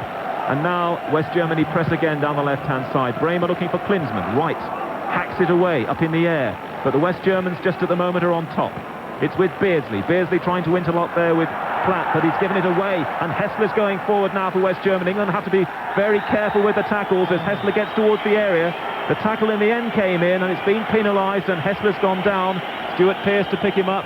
West Germany, though, have got a free kick just a couple of yards away from the penalty area and to the right as we look at it. They're trying to get the ball back from the far side of the field from Berthold, and then I'm sure Andy Bremer will step up and be involved in this, and Klaus Augenthaler won't be too many miles away either. Every single England player now back inside the penalty area as the referee decides that Thomas Hessler, who's recently moved to Italian football from Cologne, he'll play for Juventus next season with Baggio and Schillaci, he's going to receive treatment. Well, no matter what game you play and no matter what standard of football you play, you're going to have to stand pressure for a certain amount of time. Against the good sides it might be for 10 or 20 minutes. Against the poor side it might be for only 2 or 3 minutes. Now just in this last 5 or 6 minutes, the Germans have started to turn the screw, started to put pressure on, started to put passes together and also create 1 or 2 shooting opportunities. But we still haven't conceded anything. This is an important situation. We don't lose a goal from this free kick, and still anything can happen as long as we hold in there while this pressure's on us at the moment. The West Germans very shrewdly also pass the water bottle around, and now they have the free kick. Hessler gets up, pulls his stockings up, and we have a West German free kick on the edge of the England penalty area. England supporters bite their nails, and the free kick is in from Bremer, and it's in the back of the net, and Peter Shilton dives backwards, and it got a deflection, and Shilton tumbles back into the back of the England net, but so does the ball as well, and Andreas Bremer, with the help of a deflection, has scored for West Germany. Exactly an hour gone in this semi-final. It was always going to be a dangerous free kick for England to defend, and they couldn't defend it successfully. And Bremer, with his left foot, deflected, I think, by Paul Parker, and into the back of Shilton's net, and the West Germans lead 1-0. Yes, it didn't look like it was going to be a free kick. It was going to cause Peter any problems, but as Paul Parker tried to get a block in it, it just struck the outside of his right foot and it looped up over the top of Peter Shilton, and he just couldn't get back. But now Waddle plays the ball into the German penalty area. Beardsley almost made contact, but he couldn't, and Ilkner's got it, and he will just calm things down now. The Germans are in front, Ray. He just couldn't move his feet quite quick enough to get back, and he tried to push off his right leg to try and push it over the bar, but unfortunately all Peter could do was push it in the net. A very, very unfortunate goal in a situation that we thought and we hoped we wouldn't concede a goal from, and it wasn't the sort of goal we were expecting to concede anyway. Very lucky goal for the Germans. And now England have to get something, but West Germany have the possession Augenthaler finds Berthold, far side of the field, and it's with the man who was brought down by Pearce in the incident that led to the free kick, Hessler. But now the Germans are full of running through Riedel. Riedel with a shot across the face of Shilton's goal. Shilton applauds his defenders. But England now have 29 minutes left to get back in this game. And Franz Beckenbauer, who was leaning, is now stepping forward and screaming. And Andy Bremer has scored the goal with a deflection, the help of Paul Parker, past Peter Shilton. An hour gone in the game when he did that. And West Germany are on their way to the final against Argentina, unless Bobby Robson's team can get back quickly. England, though, still being forced back by the men in green. Klinsmann's challenging Mark Wright. Wright pushes the ball back to Peter Shilton. And now at last England perhaps get some shape and build from the back. Pearce is screaming for it over on the far side. And now eventually he does get it from Peter Shilton. Pearce now steaming out of the half, crossing the halfway line over on the far side. Long ball looking for Gascoigne. Gascoigne going towards the corner flag. A good sliding tackle on him, though, by the captain, Mateus. But it's a throw into England. No, it's not. It's a free kick, Gascoigne thinks. He didn't think the tackle was good. Now, can England produce something? This is from the angle with the free kick. But it's a chance for Butcher and Wright to go forward to meet Gascoigne's free kick. A free kick for Gascoigne then. He wanted to take it. He wasn't happy that the player was back 10 yards. And now he comes in with his right foot. And Pearce with a header it was! Just wide! Pearce got up at the near post, and that glanced just wide of Ilkner's left-hand post, right-hand post as we look at it from here. And England almost back in the game within 2.5 minutes of conceding. But West Germany lead here by 1-0. Andreas Bremer, the left full-back, has scored. And Gaza bent that ball in with his right foot. Great pace, about 8 foot off the ground. And Pearce got in there and got the slightest of touches. Very similar to the goal that Caniggia scored last night. Ilkner was nowhere and somehow agonisingly flew wide of the far post. After having a marvellous first half, England have been found out at the start of the second half. The West Germans have come out the stronger team. England haven't been able to settle down, and it took in the end a set-piece goal from West Germany to give them the lead. And England now, on the near side of the field, have Des Walker in possession for Chris Waddle. A poor layoff from Waddle. Parker has to go back inside his own half to get it. Nothing that Parker could do about the deflection, of course, just got in the way of it. And it spun over Shilton, and although Peter Shilton got the touch, he couldn't push it over the bar. All he could do was to help it into the back of the net. But now England are trying to come back through Gascoigne, following a pass from Pearce. Gascoigne has been pushed over by Augenthaler on the edge of the German penalty area. So England now have a free kick. This one is as close to the penalty area as the West German effort. It's on the left-hand side, though, as opposed to the right. And Stuart Pearce goes forward to have a discussion with Chris Waddle and Paul Gascoigne, and Mark Wright steps towards that penalty area as well.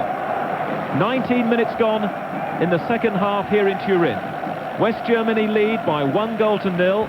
A free kick from Bremer, but now England have a free kick, but they won't be able to take it until the referee has pushed back a German wall of 6 or 7 the required distance. It's either going to be Gascoigne or Waddle, I think. Pearce is backed away, although possibly they might decide to tee it up for the Forest player. Gascoigne, the nearest man to the ball. Gascoigne with the right foot, straight into that West German wall. It did its job. It spins towards the near side, and Parker, well, he's fouled Buchwald, but Buchwald is really making absolutely everything out of it, and Paul Parker pays the price for it.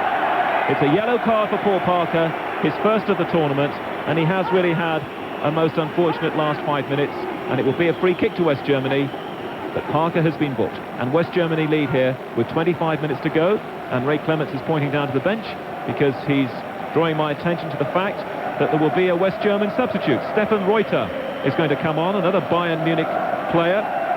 Reuter, who began this tournament in the side. We don't know as yet who's going to make way for him. Franz Beckenbauer's making all sorts of signals. At the moment, Guido Buchwald is looking as if he can't continue, but I'm sure that he'll be all right. And Reuter prepares to come on, and they're trying to get a message to somebody, but he still is not able to come on because the West Germans have taken the free kick. Paul Parker has just been booked, and Klaus Augenthaler has the ball and changes passes with Hessler. Back again with Augenthaler, just slowing things down again and finds Klinsmann. Klinsmann going in between Wright and Platt, and the England players emerging with it, and Pearce hits it long, left-footed.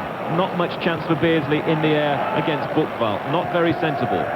And the West Germans now find Hessler right in the centre of midfield. Beardsley's coming back to try and check him. But Hessler does enough to allow Bremer to play the ball to the far side of the field to the right fullback Berthold. Still Stefan Reuter waits to come on here for West Germany, the second of their substitutes.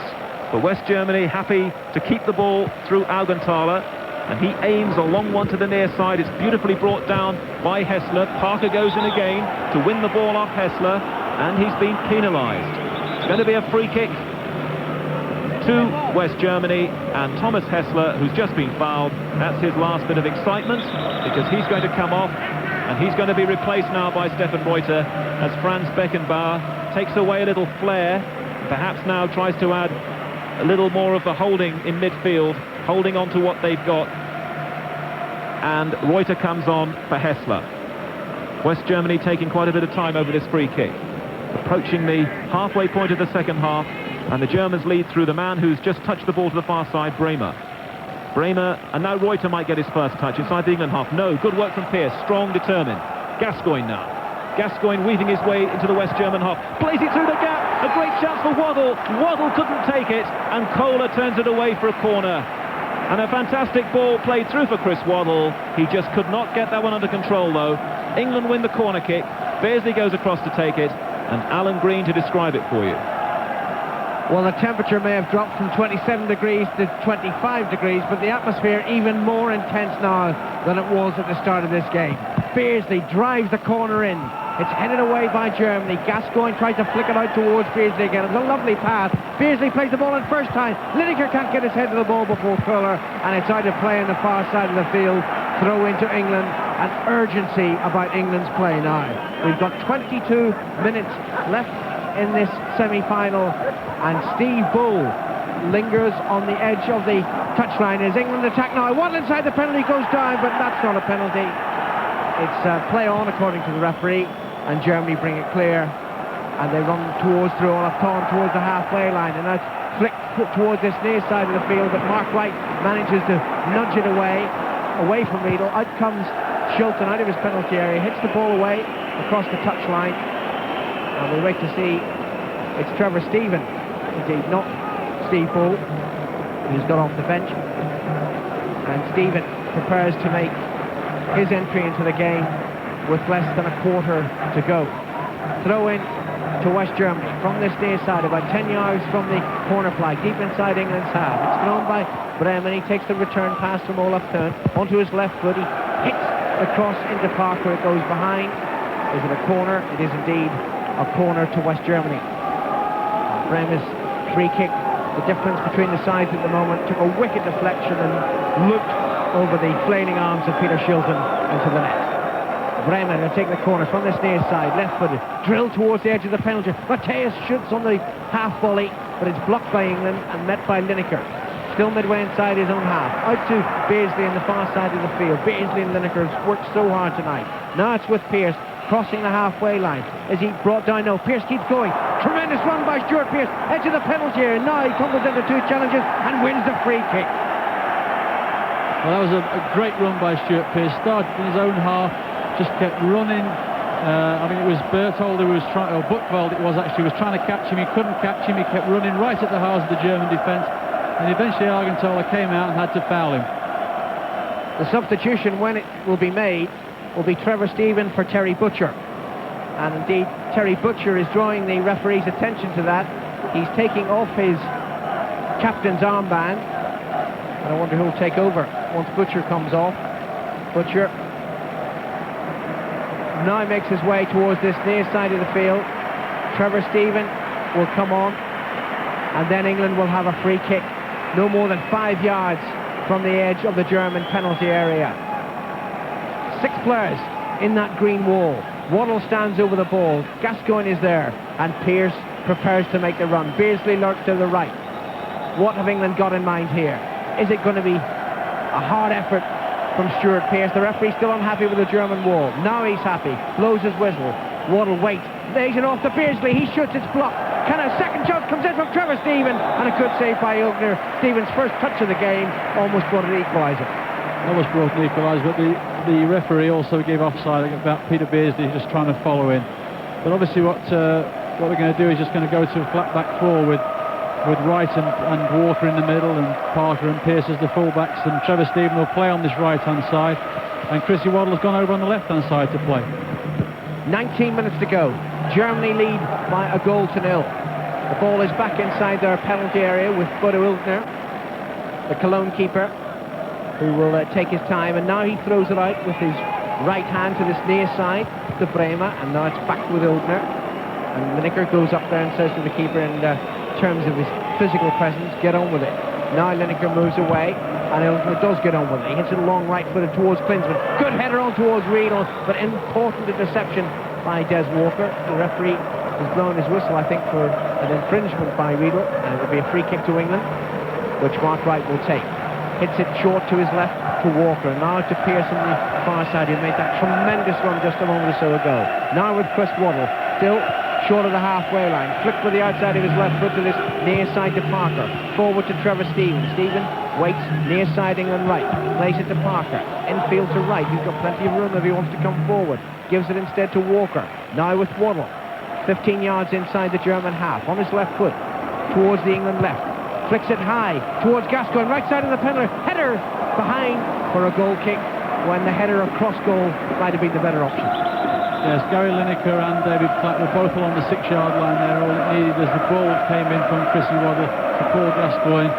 He dropped off the back of Reuter, had a free header at the ball, and unfortunately tried to head it from an impossible angle toward goal rather than head it back across the goal where maybe it would have created a chance. But Chrissy Waddle has played some superb 40 and 50-yard balls here this evening. The last remnants of sunlight now disappearing in the sky over Turin, and the floodlights shining brightly in this magnificent arena. The crowd supposedly 62,000, but I doubt if there are actually plus 60,000 inside this stadium tonight. Many, I think that refers to the number of tickets sold, and many of them no doubt are still on the black market outside, trying to be sold, and unsuccessfully so. Germany trying to make progress down their right, but a good challenge by Stuart Pearce puts the ball out of play. It will be a throw-in to West Germany, just short of the halfway line. It's thrown to Augenthaler, just inside England's half. Quickly played forward to Olaf Thon and laid off to Stefan Reuter. Now Rogers making a tremendous run. He's already gained 30 yards. 2 England defenders in attendance, but as Reuter's cross came in, it was deflected away by Stuart Pearce and behind for a corner kick. And Germany will take their time about this. Look, everyone's walking away from the ball. No one wants to take the corner. And finally, Stefan Reuter moves over there. The skipper, Lothar Matthäus, now makes his movement towards the right-hand side, and they've already wasted a good half a minute to take this corner kick. They lead by a goal to nil. There are 16 minutes left for play in the second of the World Cup semi-finals. Remember, Argentina already through. The corner taken to Bremer on the edge of the penalty area. His shot left-footed high and wide. Goal kick to England. Well, that's the same corner kick they've tried now on 2 occasions. On the right-hand side, Matthäus goes out and takes it, and everybody pushes into the 6-yard box, and he cuts the ball back to Bremner, who's 25 yards from goal, to have a shot. And on the left-hand side, Bremner does the same for Matthäus and cuts it back for him to have a shot. So it's something that England should learn from and make sure they have somebody on the edge of the box to stop that ball happening. Parker rises in the air to head the ball towards Walker, and Gascoigne tries to get it on the floor, does so successfully. Walker to Parker, forward to Stevens, still short of the halfway line, down the England right flank. Good ball forward towards Lineker. Lineker seemed to be bundled over, and the linesman spotted that, and that will be a free kick to England.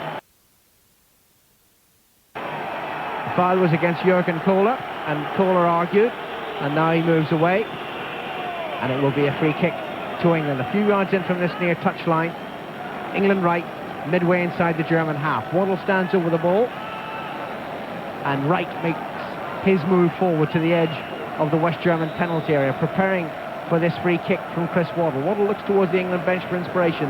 Now he turns away and plays it in left-footed, and that's pushing, was it? Pushing indeed by Mark Wright, so it'll be a free kick to West Germany, and it just failed for England. Yes, what the Germans do at free kicks is they push right up against the white shirts and make it very, very difficult for them to get a free run at the ball. And the only way to get away from from the German green shirt is actually maybe to just give them a little nudge, and obviously the referee so far has penalised England every time it's happened. But the Germans are doing as much pushing as the English, to be fair, in those situations. You're listening to the second semi-final of the World Cup here on BBC Radio Sport. West Germany, perhaps the favourites from the beginning. They certainly, and the hosts Italy, but Italy went out last night, remember, in Naples to Argentina. But West Germany, with 14 minutes left, lead England by a 0-0, and they now have a free kick midway inside England's half for the push by Mark Wright on Jurgen Klinsmann. And the ball has to be retrieved by Peter Beardsley, because none of the Germans showed any inclination to chase after it. And Beardsley rushes with the ball forward and gives it to the German skipper, Lothar Matthäus.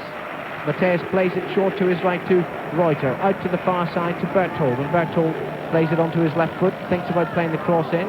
Now he flicks it to this near side instead, to Bremer. Bremer takes it in his chest and stabs it forward, kept in play by Olaf Thon. Bremer goes down after the challenge by Paul Parker. Thon plays it back to Buchwald, just beyond the halfway line, and Buchwald sweeps it to the far side of the field. Headed down by Berthold to Stefan Reuter. Bremer still down. And finally, Reuter puts the ball out of play, and Bremer can receive some attention. And the referee goes across to Paul Parker and has a firm word with Paul Parker. And remember, Parker's already been booked. I think he was a little late in the challenge, Ray. Yes, I mean, Paul's obviously such an enthusiastic player, wants to get the ball, wants to get on, wants to get England to try and get a result here. And in trying to win the ball back, he was just slightly late. There was nothing malicious in it. He did try to get the ball, but just slightly late, and the ball was just knocked away from him just before he made contact with the fullback. Bremer still receiving attention, and I'm certain he's not going to hurry to his feet.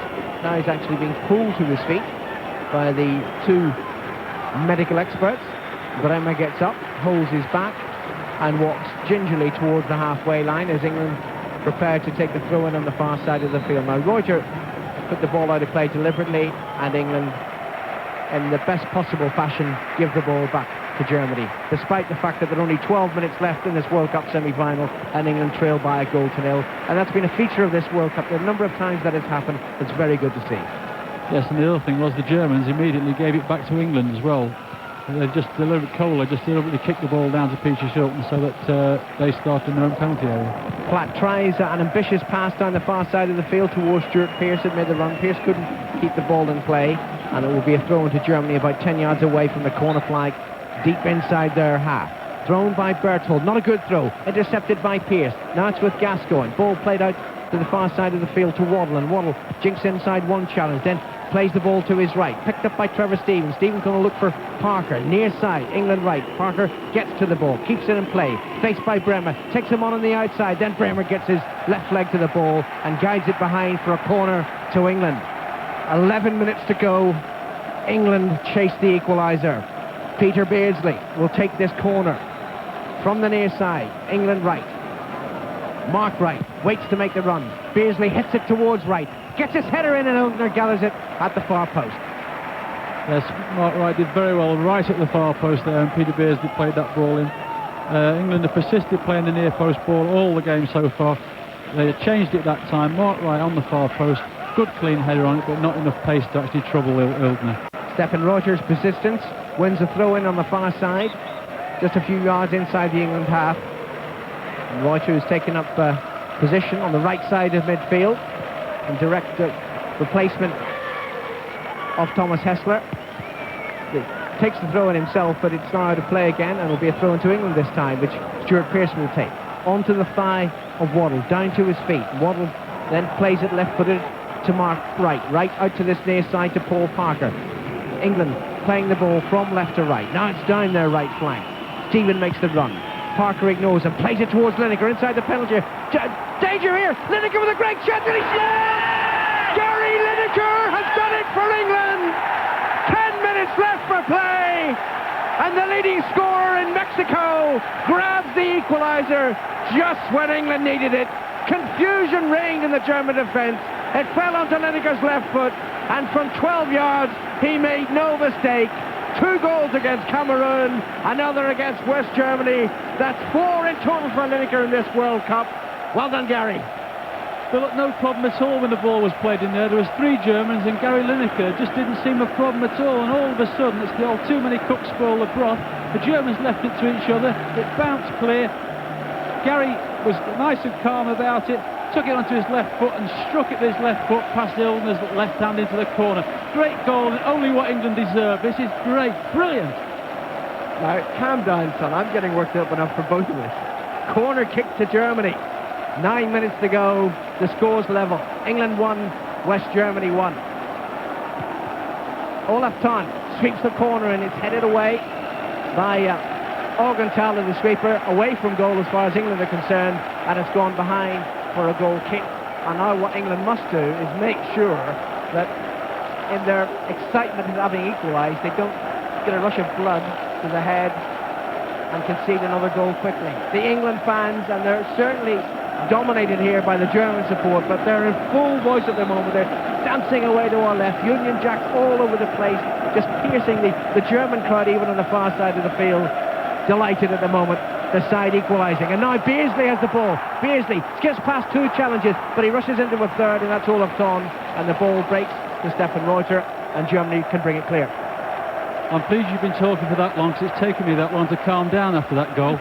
Dear, oh dear, talk about the players calming down. I've had to calm down as well.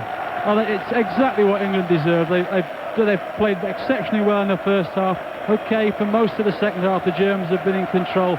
But typical England, they've kept persisting, they've kept battling, they've kept working, and at long last the opportunities come. And who are better than Gary Lineker to stick it in the net when a chance comes? The boy done great, as someone once said. The boy done great. It's now on this near side for Germany. Bremer forward, and Stefan Reuter has it. 7 minutes to go. 1-1. You're listening here on BBC Radio Sport. England have pulled level in this World Cup semi-final. Remember, the winners meet Argentina on Sunday night in Rome. Gascoigne has the ball. He hits it long, 50 yards long for Gary Lineker to chase. Cooler goes across. Lineker, edge of the penalty area on his own. He needs some support. And what has happened there? There was a clash off the ball involving David Platt and a German defender running back, and the referee has decided to award a free kick to West Germany. Yes, in fact, it was David Platt and Reuter. They were both chasing to try and get into the box, and actually David Platt tried to peel away from Reuter, and Reuter tried to block him off, and then Platt pushed him to the ground, and the referee unfortunately only saw the second incident, not the first one. Bremer for West Germany, a yard inside England territory, plays it to his captain Matthias, who has that not a particularly good night, and he gives the ball away. Pearce tries to play it quickly forward towards Lineker, beaten away by Germany. Now it's with the sweeper Augenthaler, flick forward to Buchwald. Buchwald so influential against Czechoslovakia in Milan on Sunday when I watched that game.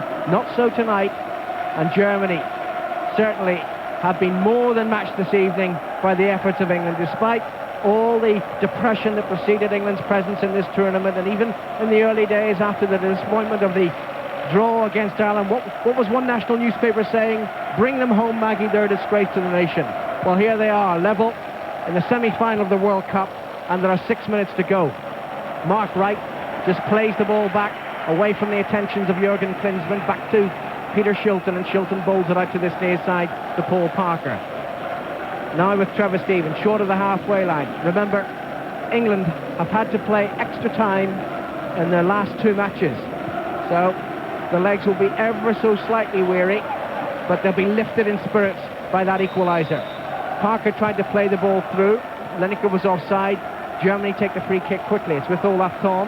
Back to Stefan Reuter. And Reuter just waits and plays it short to his right to Buchwald, and Augenthaler waits. It's given instead to Kohler. Now Buchwald again. They're taking a bit of a breather, the Germans.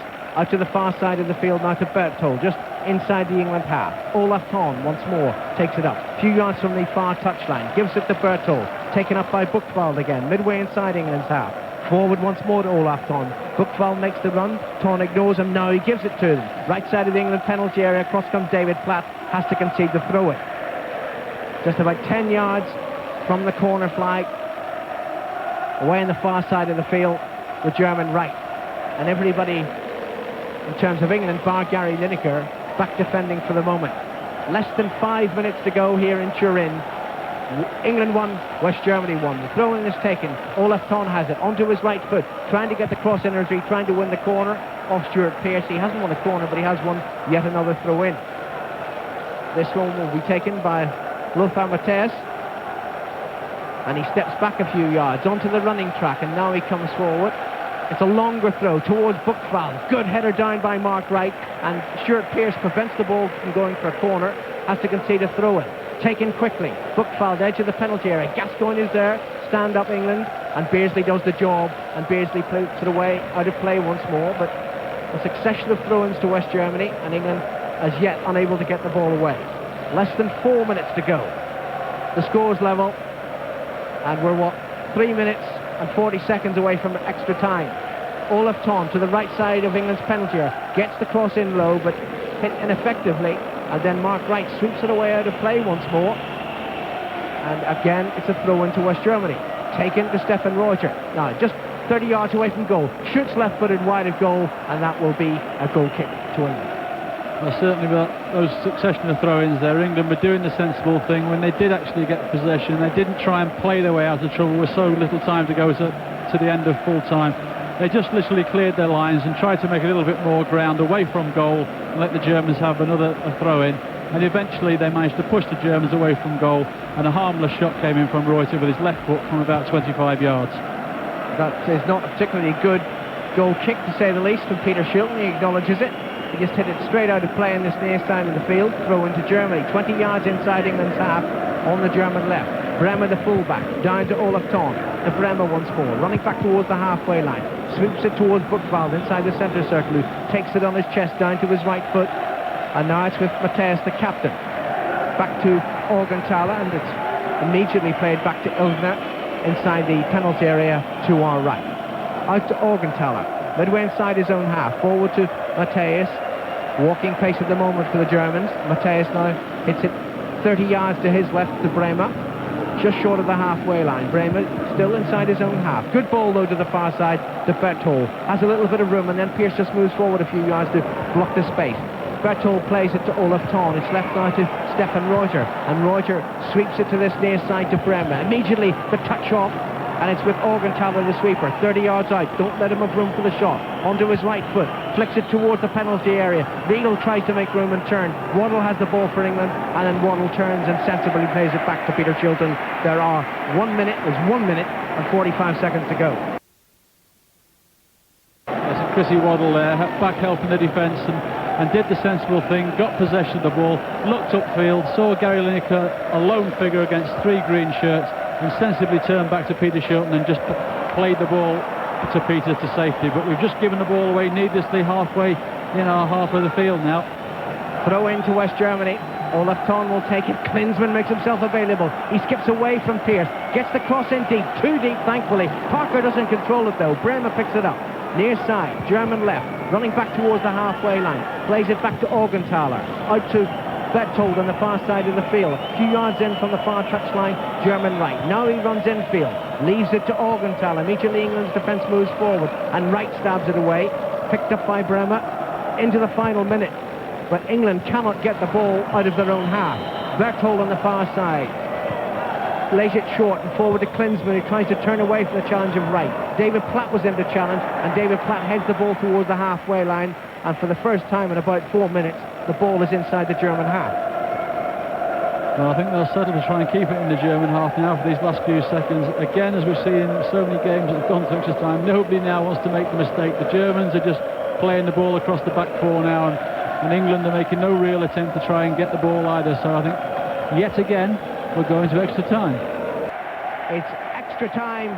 1-1 at the end of 90 minutes between West Germany and England. It was 1-1 last night as well between Italy and Argentina. I think everybody who's listening to this would say this is a far better game than last night was, without a shadow of a doubt. There's been some excellent football from both sides, and England have got at least what they deserved after this 90 minutes. The boot on the other foot tonight, with Lineker equalising 10 minutes from time for England.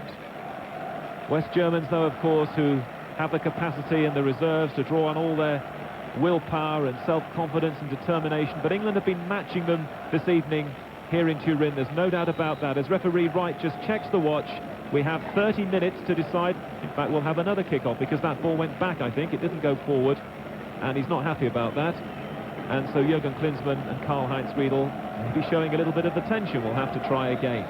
30 minutes then, and if we don't settle it, then just like last night, the semi-final will go to penalties. Not quite sure if I can cope with that, Ray.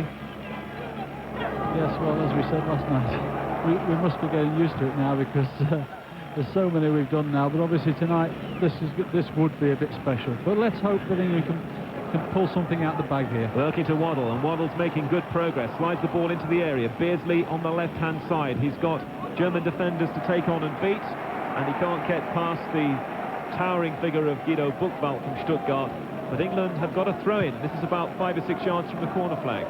Stuart Pearce to take it. Wright doesn't go forward. There's no cover from Butcher now, and there's no Butcher either in the box. The throw-in is for Beardsley, neatly brought down by Beardsley. He tried a back flick there for Gascoigne, but it didn't come off. Buchwald was waiting for it, and now Klinsmann crosses the halfway line. Mark Wright goes in, gets half an interception, but it hasn't been cleared, and Berthold's got it back again to Klinsmann. Klinsmann's running at Walker. Terrific tackle by Walker on Klinsmann. The typical Klinsmann, he comes back and still manages to get the ball into the England penalty area, but David Platt was working back well there, and it's with Peter Shilton. I was only just thinking to myself that in the first 90 minutes, really, we haven't seen anything of Klinsmann. He's looked so impressive in all the games that we've watched the Germans play in this tournament so far. But Des Walker, Mark Wright and Terry Butcher, when he was on the field as well, they've handled him superbly. Extra time in Turin. England 1, West Germany 1. Lineker scored his 4th goal of the tournament to put England back into it. And now it's with his Spurs teammate Paul Gascoigne. Gascoigne finds Waddle just down below on the England left, halfway inside the West German half. A good ball from Waddle, and excellent play from Pearce. Pearce's cross, and that was just out of play before. No, it wasn't. Iltner's conceded the corner. That was a wickedly deceptive cross from Stuart Pearce, which curved in late, and Iltner refusing to part with the ball, but now he has to, and England have got a corner kick. Left-hand side of the field. Mark Wright steps forward. Karl-Heinz Riedel, the centre-forward, comes back to mark up. A corner kick for England at 1-1 in extra time in the World Cup semi-final against West Germany.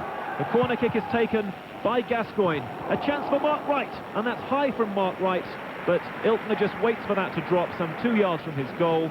Wright just really dug at that one, went up in the air, was never really going to trouble Iltner, and he kept his composure. And now the Germans play a long ball into the England half, and Walker's trying to get back against Stefan Reuter. Reuter tries to sweep the ball into his stride, but overhits it. And that's going to be a goal kick for Peter Shilton to take. It actually looked like Stefan Reuter had a diver's boot on then when he had that first touch there. He literally knocked it 25 yards in front of him as it ran out for a goal kick to England. But to be talking about Gascoigne's corner kicks, he does cause the Germans problems with it because he whips them in with so much pace, and that allowed Stuart Pearce on the near post to flick that ball on to create the chance for Mark Wright. The World Cup live on BBC Radio, match number 50, the second semi-final. England 1, West Germany 1. We're playing extra time, and Gascoigne is bustling. Gascoigne is moving. Mateos is trying to come back to get it, but Gascoigne's now scrambling well. Finds Waddle. Waddle trying to square it for Platt. West Germany got plenty of cover, and then they give it away in defence. They'll have to be careful here. England tried to winning the ball back through Stuart Pearce, but the last touch was Pearce's. And Stefan Reuter and West Germany and Thomas Berthold have the throw-in, and they throw it back to Augenthaler, their last line of defence, but also a man who comes forward when he has to very quickly. West Germany, of course, who earlier in this competition steamrolled their way through to the semi-finals with some excellent performances in Milan. They've had to move to nearby Turin, though, for this semi-final, and it's very, very exciting. And the ball is with Reuter. 15 yards inside the England half. Gascoigne is backing away from Reuter, so he comes forward. Still Reuter, plays it square. Mateos to the far side of the field to his club colleague, Bremer. Bremer's high ball. Klinsmann's header, superb save from Shilton, and should be cleared now by Gascoigne. Jürgen Klinsmann's first major contribution in this game, a flashing header, and wonderful reflexes from the oldest man in the competition, Peter Shilton. Shades of Gordon Banks there against Brazil. Peter Shilton keeps England in this semi-final. West Germany have a throw-in over on the far side, and some good work from Mark Wright, and now Trevor Steven has them back in possession, but the ball is out of play for a Bremer throw. Ray Clements is itching to tell us what he thought about that save by his good friend Peter Shilton.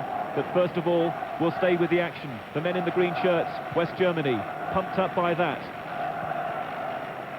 And it was all Inter Milan, wasn't it? Matthäus and Bremer and Klinsmann with the club understanding at national level. The three best players in the West German team. West Germany still building from the back. And again, now it's little Olaf Thon. Olaf Thon for Buchwald. Buchwald looking for Bremer over on the far side. Bremer's got it. Square ball for Matthäus. Matthäus 30 yards out.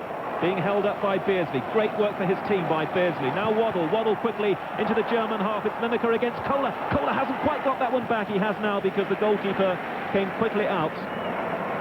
But Lineker was hovering, looking for the bits and pieces, just in case Kohler's line strayed. And now West Germany on the edge of the centre circle from Augenthaler to Buchwald. Buchwald again to Bremer, always available down that left-hand side. And now to Reuter in the centre of the midfield. Reuter prods it with no great conviction into the England half, and now Augenthaler takes up the running for West Germany. Gascoigne comes across. Klinsmann flicks it on. Tight for Germany, but they're doing well. Augenthaler over the top. A chance here, and Klinsmann, and Shilton's down. This time, though, the goalkeeper, I don't think, had to make the save. And has the flag gone up for offside anyway? I'm not sure. Ray Clements, tell us what you thought about those last few moments involving your mate. Well, Schultz's first save there was superb. It was a kiss of death for me to mention that Klinsmann hadn't done anything in the game. Brendan played a ball in there, and Klinsmann got up above the English defence, a powerful header about 2 yards off the floor to Peter Shilton's right, only from about 7 yards. There was great power in it, and Schultz, with the reflexes of a 20-year-old, I think, not a 40-year-old, got across to the ball and knocked the ball out. And, well, just for the moment, Beardsley gets a little bit lost there, and he's played the ball dangerously, and West Germany got it back, and Bremer's on the break. Bremer into the area, Riedel coming in, Des Walker saves England. That's a corner kick down the left-hand side. There'll be some time before they get the ball back, so Ray can continue with his thoughts on Peter Shilton. Well, it was an absolute outstanding save, and he's made them in so many World Cup games, and England go on to win the game. We hope that's a sign that they'll go on and do it again, because it's a marvellous save. Bremer with the trusty left foot with this corner kick for West Germany. Over on the far side, the left-hand side, headed away by Des Walker. Lineker's back on the edge of the area. There's no way that he can run with that, though. He's no support, but he finds Gascoigne.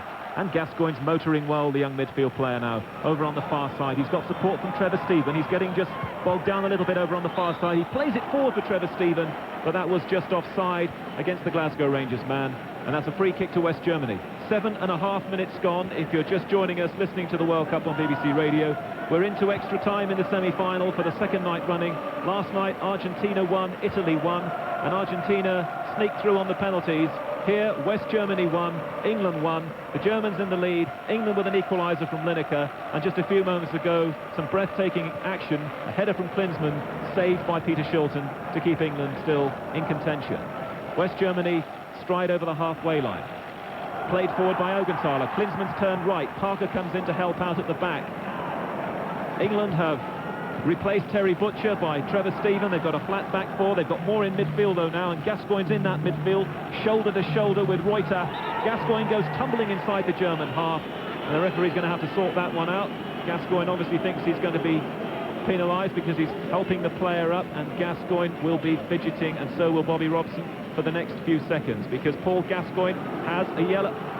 Paul Gascoigne has received his second yellow card in the World Cup, and that could be excruciating for the young man who's absolutely lit up this tournament. He's just getting a word from Gary Lineker, his clubmate, because if England do reach the final now, Paul Gascoigne will not be able to play in the final, and Paul Gascoigne now has at least another 20 minutes to see through this game. That's all he must think about now. He must not let his head drop. I'm sure he won't. He has to concentrate and not think about the fact now that he wouldn't be playing in the World Cup final if England get there. Gascoigne has the ball, and Gascoigne has been fouled. The referee, I think, played an advantage. England didn't get anything out of it. Bremer pushes forward. It's a messy bit of play at the moment, and the West Germans are breaking quickly, and then they overhit it, and Des Walker is there. Is the chance, Ray, just to get your thoughts on somebody you know very well, Paul Gascoigne? Well, I know that will have hurt him so much. I just hope that he can keep going through this game, because he does take things very, very hard. He got booked there, I thought, very, very harshly. He'd lost the ball, he tried to get it back. Berthold just nicked it away from him. OK, it was a foul, but nothing malicious in it. And it appeared that the referee wasn't going to do anything. But the whole German bench, the substitutes, the manager, the assistant manager, the physios, they're all up appealing at the referee, right in front of the referee. And it appeared then that the referee may well have been influenced by them and suddenly took out his yellow card. Very harsh, but Gaza could still win this for us. High ball from Paul Parker now. Gary Lineker's trying to get underneath it. He just got his nose to it, I think. And that's run behind for a West German goal kick. 1-1, extra time, 5 minutes left in the first period of extra time. And a real heartbreaker for Paul Gascoigne, who's received his second yellow card in the tournament tonight. And, of course, even if England don't get to the final, he would miss the game in Bari against Italy on Saturday night. But England don't want to go to Bari. They want to be where it really matters on Sunday night in the Olympic Stadium in Rome against Argentina, and they're still in with a very, very good chance. West Germany on the back foot again. Buchwald heads it forward. Parker's trying to win it back. Now West Germany pick up the possession. The captain Matthäus running from the deep, slides the ball forward. A good move developing here from West Germany. The shot comes in from Olaf Thon, and Peter Shilton will be happy with that one. That was well contained. That was a good distance out. Thon was never going to trouble the veteran keeper there, and that's a goal kick to England with about 3.5 minutes left of this first period of extra time here in Turin. It's noticeable since the Gaza incident that Gary Lineker on 2 or 3 occasions already has spoke to him and said, steady down Gaza, we can't do anything about it now, what's happened's happened, tonight's the most important thing. If we can get a result here tonight, we'll worry about what's going to happen on Sunday tomorrow, but let's do it tonight. You've put so much effort in, don't go and spoil it now Gaza, because you've been a star tonight. He's been a star throughout the tournament, but it's a real test of character for the young Geordie now, but he's contributed so much to England on the way to the semi-finals with those free kicks for the Mark Wright goal and, of course, the David Platt goal and those balls which presented Lineker with penalties against Cameroon. But now England have to defend again as a strong run comes in from Buchwald, and again Buchwald finds himself shooting from 22 yards, and it lacks the direction, and it's well wide, and again England will not be too unhappy about that. No, certainly not. It is just a little worrying that the Germans are possibly starting to look the stronger side, and England are starting to get a little bit stretched. And obviously what England need to do, as they did in the second half, just need to get their shape, try and get control of the game and go on from there. But it is just a little bit worrying that the Germans have started to look a little bit stronger. But thankfully their shooting's been off target at the moment, because obviously they haven't played the extra time yet, but they'll certainly be feeling it as well. And when you get tired, accuracy and strength tends to go a little bit.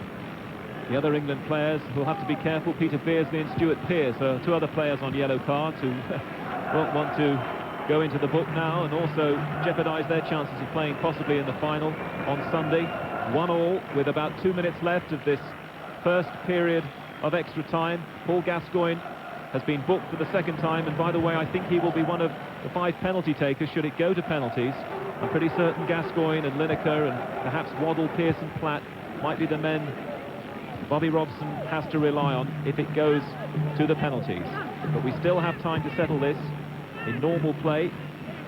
15 more minutes, of course, after this first period. West Germany just getting in a little trouble down the near side, and Kohler has to bail out Berthold, who got himself in trouble going the wrong way, and England have got a throw-in halfway inside the West Germany half, down this near side of the field. Stuart Pearce hungrily wanting to take this one. Mark Wright stays back, though, looking after Klinsmann on the halfway line. There's no back 5 now, so Wright has to stay back.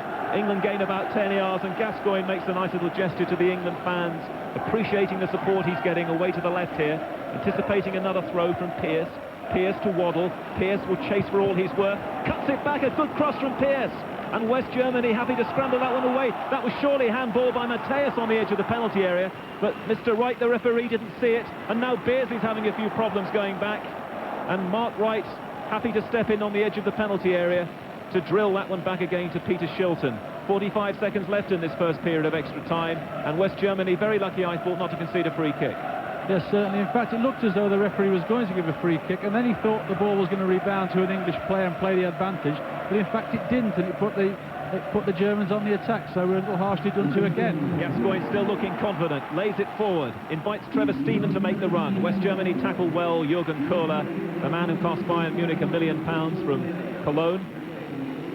Slides the ball out for an England throw-in, close to the corner flag, 5 yards or so from the flag. Stuart Pearce of Nottingham Forest to take it. Pearce throws it down for Steven and gets it back. Back again now with Trevor Steven, the England substitute. Steven into the area, headed away by Buchwald. Steven has another chance to win it. He's won it in the air. He finds Waddle. Waddle with a cross. Oh, Waddle's on the post! Chris Waddle with an absolute screamer hits the post with the left foot. And what is the referee doing? Has he blown for the half-time in the first period of extra time? He has. And Chris Waddle, well, I'm not even sure whether that would have counted. I don't know when the whistle went, but that was absolutely breathtaking, and it's the second time in this game that Chris Waddle has... Oh no, I couldn't face that. I couldn't face that. Clements and Green were almost in the next row of commentary seats when that Waddle shot hit the post. We were on our feet and we almost tumbled forward.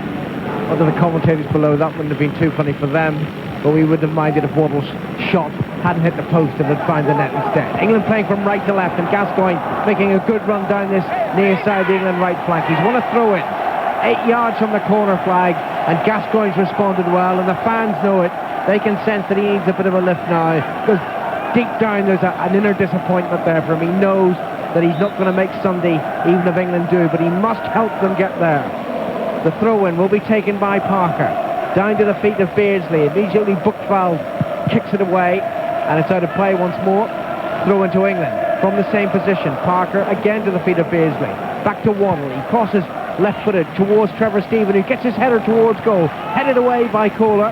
And then Lothar Matthäus plays the ball to Berthold, and Berthold gives it away. And Trevor Steven, running back towards the halfway line, does well. Brilliant pass forward towards Stuart Pearce. But the flag was immediately up on this near side by the linesman for offside. Yeah, Stuart Pearce over on that far left-hand side was just maybe half a yard offside. I think even Stuart was surprised by the brilliance of Trevor Steven there, because he was under pressure from the German midfield player. Yeah, he turned away from him, played a delightful left-foot ball, which just if Stuart had been that half a yard onside, he'd been through again with an open chance on goal. It's funny about Trevor Steven, you know, he has never ever let England down, and he's come in and out of the side over the last month or so, always made great contributions. We were rather surprised he wasn't in the starting line. Yes, we were surprised he wasn't in the starting line, but whatever we thought was obviously wrong, because Bobby Robson's side has done more than proud for his country tonight. And okay, Trevor Steven's on now and doing a great job, but Terry Butcher did a good job before that. 13 minutes left in extra time. England 1, West Germany 1. You're listening to this World Cup semi-final on BBC Radio Sport. Wherever you may be in the world, thank you for listening. And can England make the final for the second time? The last occasion, remember, 24 years ago.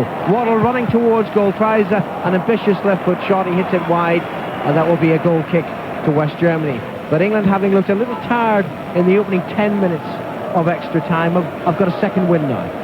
Yes, certainly, and I think the encouraging thing as well is that whenever a white shirt can get against the likes of Argenthaler or Berthold or Buchwald, they're all three of them are slow defenders, and certainly Lineker's got up against them on a few occasions.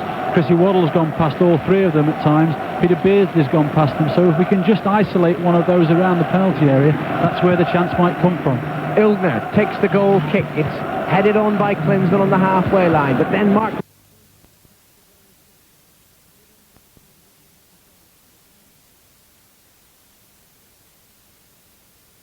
Lineker gets the cross in towards Trevor Steven. Berthold with a very important header away for West Germany, and Bremer plays it back to Ilgner. Yes, it was, because Trevor Steven and David Platt had both got into the penalty area, and if the defender hadn't have headed that clear, then there was a two against none situation. But it was a great ball from Lineker, because it didn't look as though it was possible he could get that ball in. Riedel with the ball. Oh, he skips away from Des Walker, left side of the penalty, crosses low, chance for West Germany, but there's Stuart Pearce trying to walk the ball out of the penalty area, and rather lucky that the clearance in the end eluded Andreas Bremen, flicked off his left foot out of play for a throw into England. Taken by Parker to Gascoigne. Parker again.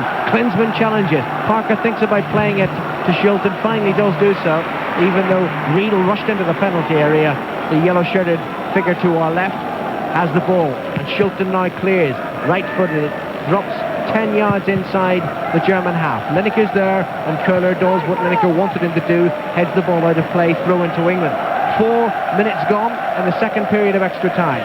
Still 1-1. Waddle takes the throw to Beardsley, to Waddle again. Stephen makes the run. Waddle flicks the ball off Bremer's foot, out of play, throw in to England once more. Gascoigne's available. Waddle ignores him, throws it to Trevor Stephen, and Trevor Stephen turns away from Stefan Roger. Now back and plays it to Chris Waddle. Waddle lays it short to the left to Gascoigne now, midway inside the German half. Plays a 1-2 with Trevor Stephen. Gets past Bremer as well. Now he checks and flicks the ball. Oh, it's a bad challenge by Bremer. Very bad challenge, and he's going to be booked, and rightly so. Without a shadow of a doubt, yeah, terrible challenge by Bremer there. Gaza had the ball with his face in the line, back to Bremer, and Bremer came right the way through him, right through the back of his calves, and put him about 2 foot in the air. Terrible tackle, and quite likely to be booked as well. Free kick then to England.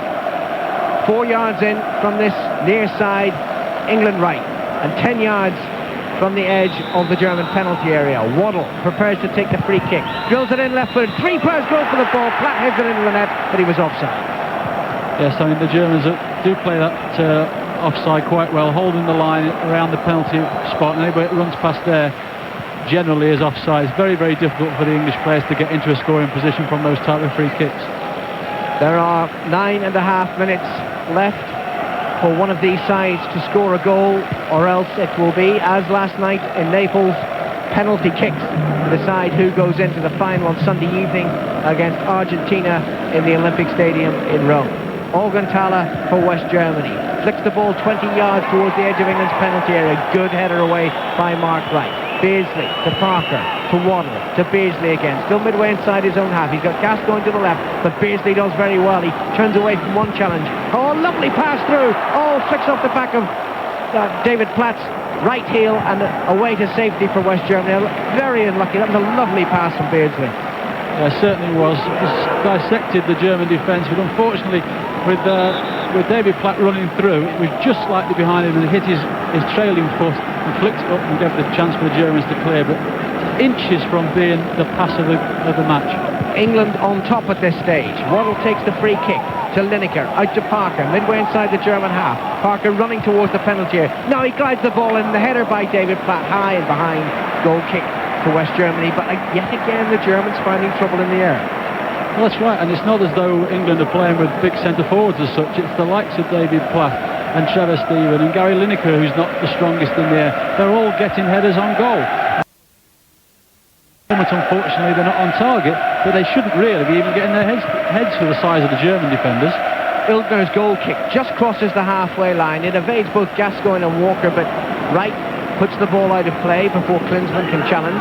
Throw into West Germany. Bremer will take it. A little bit more urgency now about the German approach to this throw-in. Bremer now flicks the ball down the near touchline, carelessly down the touchline. Parker's there. It's back to Wright, still wearing that huge plaster over his left eye. That's because of the stitches he had to take through that horrific injury against Cameroon the other night. Now England on the far side. Pearce to Lineker, just inside the German half, and Lineker looks up and plays a lovely 40-yard pass to the near side to the England right to Chris Waddle, and Waddle now on his left foot approaching the penalty area, takes on Bremer on the outside, trying to get the cross in, but that was a good tackle by Bremer. Very good challenge by the German left back. And now it's with Stefan Roger, still midway inside his own half though. He's got Augenthaler available to the left, plays it to him. Augenthaler sees 3 white shirts and close attendance, and Augenthaler's in a bit of trouble here. Oh wow, Gascoigne was just harrying him there, and eventually Augenthaler went down to the ground. Not sure actually Gascoigne put him on the ground, but the free kick was awarded anyway. Well, it's the old German trick: when in trouble, throw yourself to the ground, and normally the referee gets you out of the trouble, and that's exactly what happened there. Gaza was just putting pressure on him, didn't foul him at all, but Augenthaler threw himself to the ground, and the referee saw it as a free kick. 7 minutes to go in extra time, still 1-1. Klinsmann out to Berthold on the far side, midway inside England's half. Rogers calling for the ball. He's played ahead to Buchwald, now laid back to Roger. Olaf Thon, room for the shot, curls it, and Shilton diving to his left, makes a brilliant save.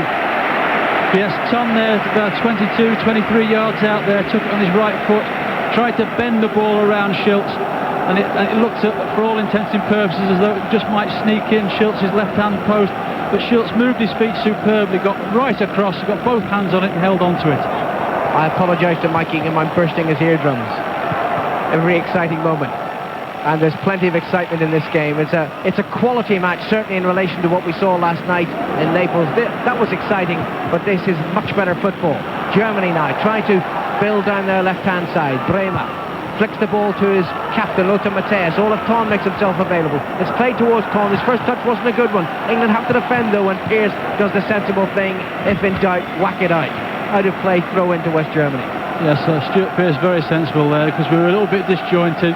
Gaza was left up the field. Chrissy Waddle was laid on the floor in the middle of the field as well. So we were a bit short in numbers, so he did the safe thing to get us organised again. Still, Germany have the ball, though. It's with Lothar Matthäus. Out to Bremer, his Inter Milan colleague. Near side, German left. Turns it onto his right foot. Lays the ball short to the penalty. Takes the grandest shot just over the crossbar. That was a wonderful move by Bremer, and it almost brought the second German goal.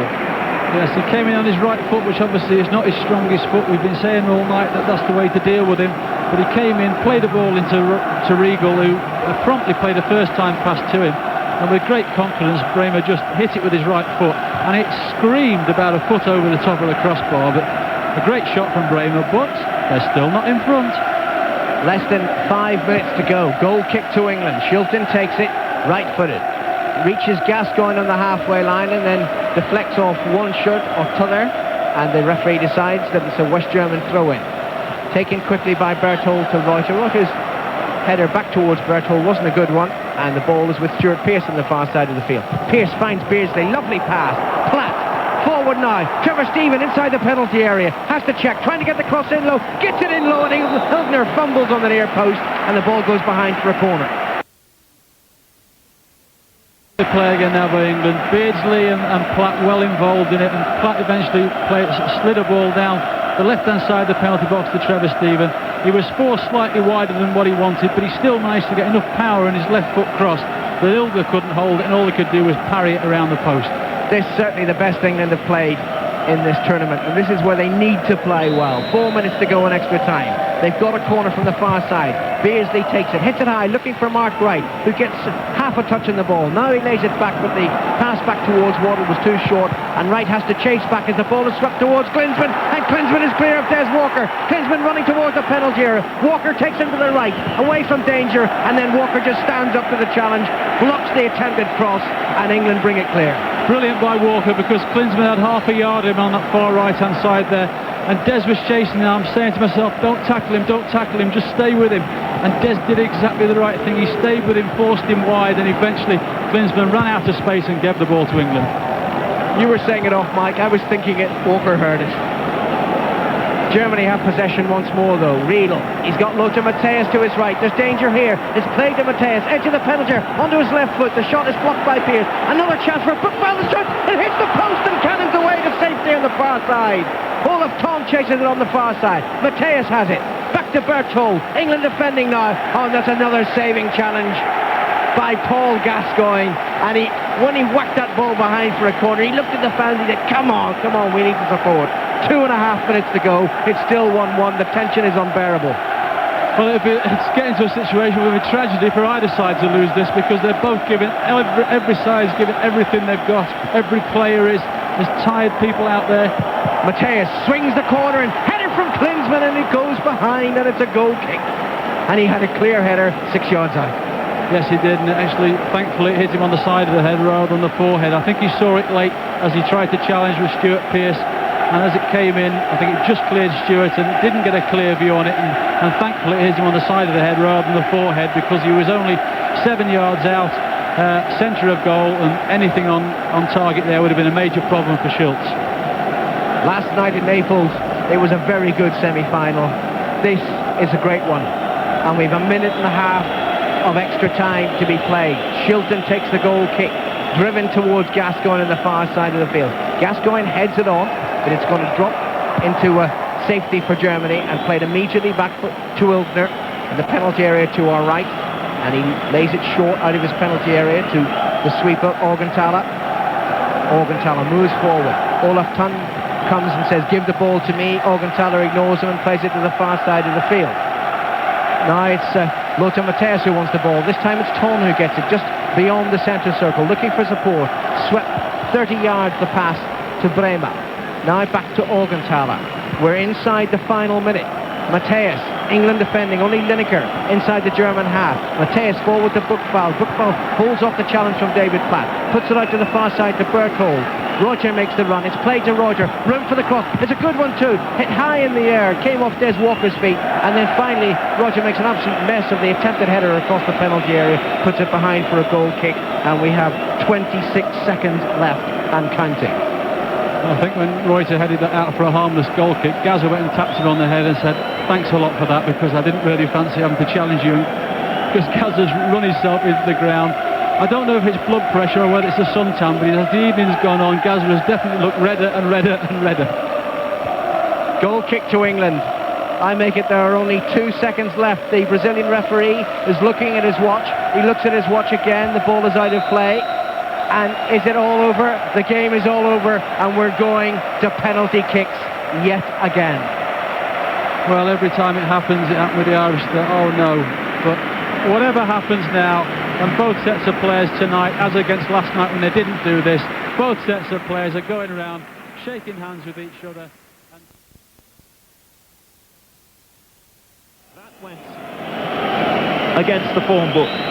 What can Gary Lineker do now for England? The very first penalty against West Germany's goalkeeper, Iltner. Lineker scores! And it's 1-0 to England. England get the psychological lead. And to describe the West German penalty, Alan Green. Well, Iltner was dancing around on his goal line. That is not allowed. The referee allowed it. Andreas Bremer of Inter Milan now comes forward. And Peter Shilton, who better to face him? Bremer for West Germany, making absolutely sure he's happy with where the ball is on the spot. Now he steps away. Shilton waits. The referee is happy. Up comes Bremer. He shoots, and Shilton dives the right way, but doesn't make it. Excellent penalty, unfortunately, by Bremer. He walks up there with his right foot and chucks it into Shilton's right-hand corner of the net. Schultz went the right way, but unfortunately couldn't get to it. It was a really good effort by Schultz, went the right way, but there's too much power in it, so 1-1 it is. Well, the two best players normally step forward with the penalties. Lineker for England and Bremer for West Germany. Level pegging at 1-1, just like the scoreline at the end of extra time. It's now with Peter Beardsley of Liverpool, who had a magnificent match recalled to the England side tonight. It's going to be Peter Beardsley against Iltner. Doesn't take many penalties. Beardsley against Iltner, he scored! High into the net, away to Iltner's left. And it's 2-1 to England. That was a brilliant penalty by Peter Beardsley. He's had an excellent game. He's just crowned it there with a superb penalty. Went up, I think he took about 5 steps towards it. Side-footed it with the right foot, high into the keeper's left hand side of the net. Absolutely no chance for the keeper. Superb penalty. Germany look to Inter Milan once more. Bremer took the first. It's the captain Lothar Matthäus who'll take the second. He moves back with some purpose. Now he comes forward, hits it right-footed, and that's another tremendous penalty, and it's 2-2. Well, the way the players are striking the penalties at the moment, it's going to take a superhuman effort by the goalkeepers.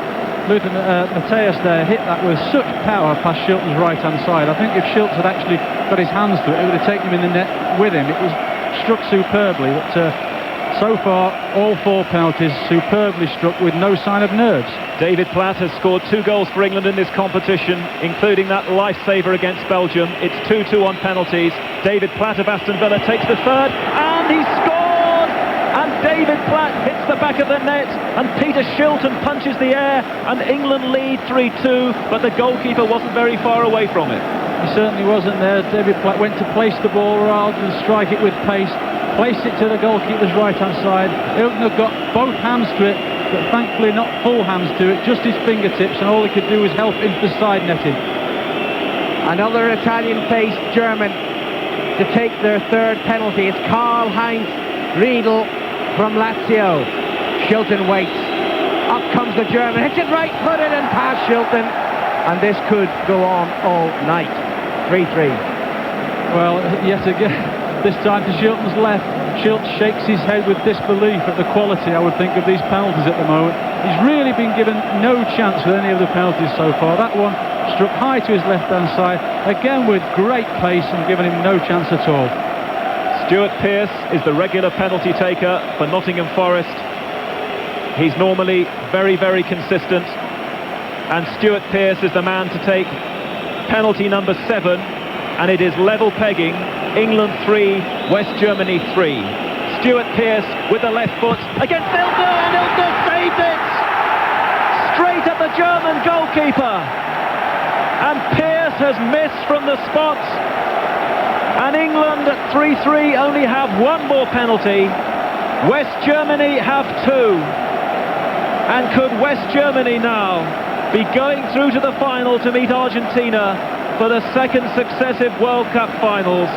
They're trying to console Stuart Pearce, but he will be the most unhappy man in all of Europe at the moment.